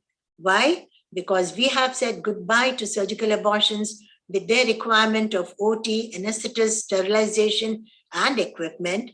Goodbye to perforation, sepsis, forceful cervical dilatation, and subsequent cervical insufficiency, excessive curettage with sepsis and subsequent Asherman syndrome and secondary infertility. We have said goodbye to painful intraamniotic saline and glucose for second trimester abortions with the risk of hypernatremia, convulsions, and sepsis. Goodbye to prolonged inductions with oxytocin. And again, the brighter side, we can happily use it in asthmatics and in hypertensives. So my dear friends, if used in the right patient for the right indication and in the right dose, misoprostol is definitely a boon to the obstetrician. Thank you for remaining till I finished my talk. Thank you very much. Thank you, ma'am, for a very enriching and interesting talk. I request Dr. Radhajina, ma'am, to give her concluding. Yeah. Thanks for including me in this special webinar on the role of misoprostol, whether it is a boon or a bane. And Dr. Jyotika has covered this topic so nicely, in so detail, that she has made my job very easy, and I will be very short. Now, I remember those days when this drug came, and then we gave so many theses to so many students on various indication, role in first trimester, second trimester, as cervical ripening, and also in the induction of labor. Now, the drug has come to such a wonder drug that it is used by all of us in so many indications, and you have taken all the indications in great detail. I will not go into that detail. Now, the most common indication we all using is in the medical termination of pregnancy. Now, according to the MTP Amendment Act 21, now we can use it up to 12 weeks in first trimester, up to 90 days. Before it was used only up to 65 days. But in second trimester, I think it should be only given after admission to the hospital, where all the facilities are available. But in first trimester, we can give the patient, and we can well explain if any problem, then she can come and contact us. And as far as the ultrasound is concerned, yes, it is very right to do it in the before giving it, and also after completion of the abortion, to make sure that she has completely aborted the all the products, so that she may not have bleeding any time at night or any time. Now, as far as the other indications are concerned, we should all know the side effects of this before using it, because sometimes the patient may have mild side effects. So we should explain that she can have fever, she can have headache, she can have diarrhea, or she can have cramps, especially during abortion and the process of abortion. Sometimes she can have severe cramps. Now, as far as the indication of labor is concerned, now it is to be done under strict observation, as sometimes there can be tonic uterine contraction, which may cause some fetal heart defects, or sometimes it may cause even the rupture of the uterus and fetal death. So during labor, its use should be very, very monitored. Everything should be monitored. Now, the role on postpartum hemorrhage, yeah, we all know that it is a good drug. Along with oxytocin, we can give oral or we can give intrarectal misoprostol, so that when the action of oxytocin is immediately taken up, and when it goes, then the action of misoprostol starts, and it's sustained for 2 to 3 hours or 3 to 4 hours, and we can have the postpartum hemorrhage under control. So all these the indications, we can say that it is a boon for obstetrician, and yes, at the same time, sometimes it can be a bane, because it is available on the counter. So patient goes and takes the pill, and the shopkeeper gives it without explaining how to take it and what should be the precaution, what should be the alarming symptom when she should consult any doctor. Sometimes it can lead to incomplete abortion, and then the patient may go to QAC or go to AYA or to A&M, then they can the DNC, and then there can be sepsis, and she may land up into septic shock, or sometimes even death, or sometimes there can be perforation of the uterus, and sometimes intestinal perforation also can occur. So at that time, it can be a bane for us. So we should try to say that it should not be used without consultation, and as far as possible, we should stop the on-counter use of this drug. So thank you again, Dr. Jyotika, for your nice. Thank you so much. Thank you, ma'am. Thank you very much. Now I hand it over to Dr. Hello, Aruna Chandra. Dr. Alok want to say something. I said, sir, yes, we are waiting for your last comment Okay. for the whole session. Am I audible? Yes, sir. Okay. Now I have three small points on three things. One is on calcium. The citrate, calcium citrate is a better preparation than carbonate because absorption is very much better.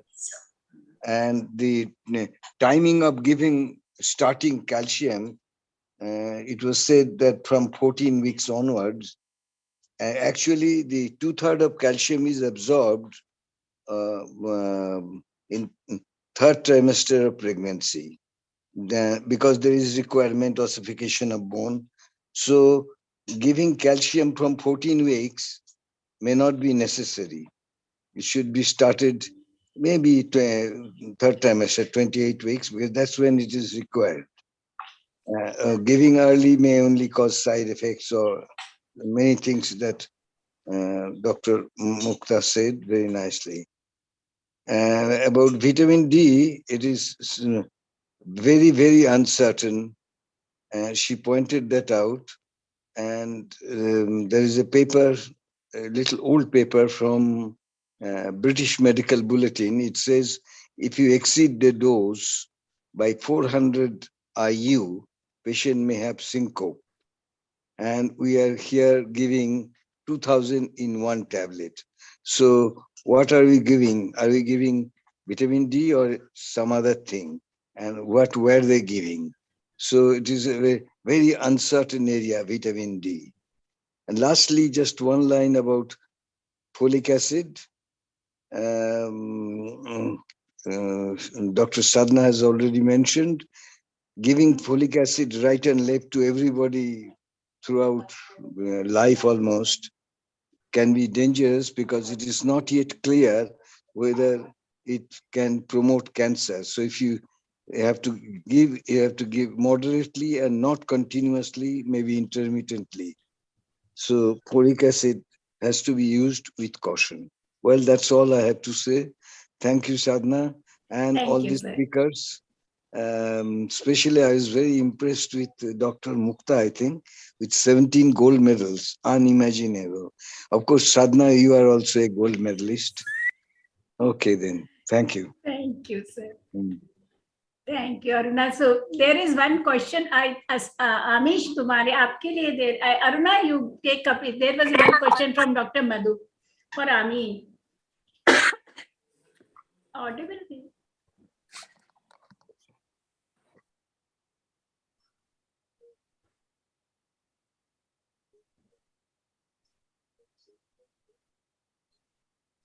Yes, yesterday one company had come and I have the brochure in front of me, role of amino seal in premature rupture of membranes. I was very skeptical, how could a tablet, close rupture? And this study was done in Department of Obs and Gynae Medical College Hospital in Kolkata. And so I was wondering if anybody has any idea about this drug. Ami, it's your for you. Amniosil. Yes, ma'am. One drug. Yes, basically what happens is that there are so many trials going on. There's so many papers or case reports that I have seen or I know I have collected. Everybody seems to say something or the other. But when we want to use it as a clinical practice, as a clinical practice in everyday, day to day, all the obstetricians should be doing it and we should be getting results. For that, randomized controlled trials, especially prospective trials, with the predetermined results need to be followed. You cannot say that we have done sort of a particular drug or particular thing for a certain number of people, say 10 people, and then we got these results. That cannot be implied to the entire population. So this is the problem with all these drugs or anything new that comes up, is that they are not validated enough. So whatever comes up, I'm not saying that we shouldn't believe anything or something of that sort. Something new will always come up, but till it is put into clinical practice or it has been proven either by a validated RCT or it comes in a book, we should not follow it. That's all that I have to say. Thank you. Welcome, ma'am. So Aruna, just audible है? No. Ear plug लगाइए, उसको volume देखिए computer का. Other Jyotika, I think we should have a full 2 or 3 hours webinar on misoprostol because we really have the case situations now. It becomes very tricky actually that what to use, misoprostol, yes, second trimester abortion, tachy, so many things. So like going from wound to vein is a very thin affair actually. And misoprostol is a drug which we really need to work, and every drug actually we should not depend on pharma. We have the people like Dr. Alok to guide us and a speaker like Ami, Jyotika, and so many chairpersons. We really have to have our own discussions for drugs, and it is not for the only industry to talk about drugs. So this is something. Aruna, aapki awaaz nahi aa rahi. Jyotika, I have another question for you. I had read one article sometime back, I think it was before COVID, maybe 3-4 years ago, where they had used 2 tablets of mifeprine instead of 1 in medical MTPs. They said that acted better. So what is your take on that? The thing is, Dr. Gulati, the thing is that I've only mentioned about recommendations, not isolated trials, where they have done all sorts of things. And most of the scientific evidence presented was from Cochrane database scientific data. So wherever you go, you should not give more than 200 milligrams of mifepristone. And again, if you're doing induction of labor, 25. And then, depending upon induction of induced abortion, the dose depends upon each, less than 12 weeks, more than 12 weeks. Everything is so clearly written in the WHO guidelines for medical abortion 2018. I think everybody should go through it once to get a beautiful picture about what should be done and what should not be done. Of course, a whole lot of other studies have been also added from up to date and all. But I think if you go through the guidelines, that is best. And of course, we have the FOXY GCPR also.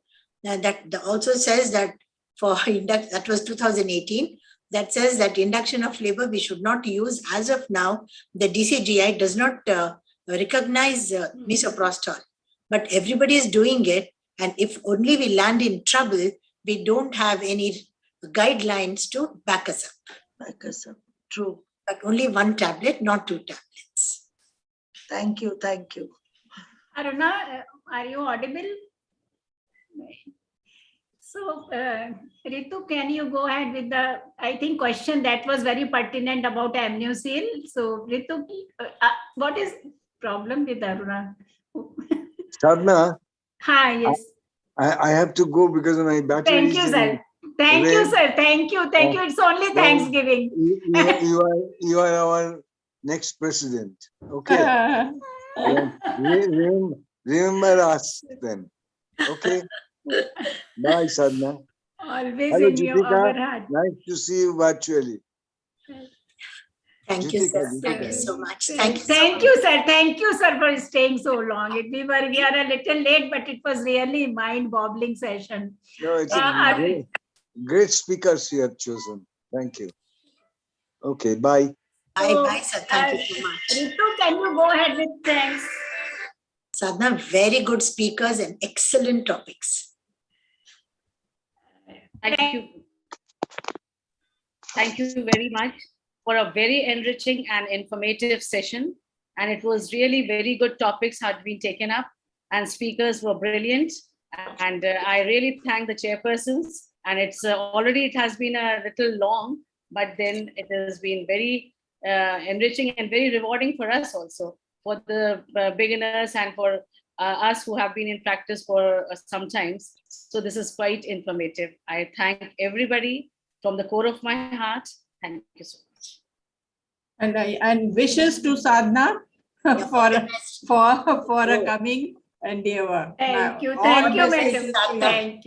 Thank you, madam. Thank you, madam, and best of luck, Best wishes, madam. ma'am. And Thank request you. We had a everyone nice to session. make Sadhna feel everyone. All of you, please vote and Please support vote to and Sadhna. support and send my Yeah. flyers to everybody. Vote and support her and Sure, make ma'am, her sure. our next president. Yes, and I say my candidature is your candidature. That Yeah, will yeah, be yeah. the thing that this is everybody's candidature. And thank you, Arunaka. All the Thanks, best, Sadhna. giving. All the best. Thank you, Jyotika. Thank you. And Lovely it was- session and lovely meeting you all virtually. And it was all the talks and topics, they were really excellent. Thank Very you. Thank nice. you, all Thank the you. speakers. From my side, I say again, our all chief guests, guest of honor, Dr. Usha Sharma, madam, and all the chairpersons and all the speakers. Thank you very much. Thank It you, was ma'am. really great to have you, and so many points to ponder with each lecture and each chairperson's comment. So thank you, and we can say good evening, good night. Good night. Bye, everybody. We have around 400 Thank people you, and ma'am. one from Ukraine also, where the war Oh is my going. God. He Five must, from- इसका मतलब बमबारी नहीं हो रही वहाँ. he must be in a very secure region. He yes. might not be in Kiev. Kiev is so much Yes.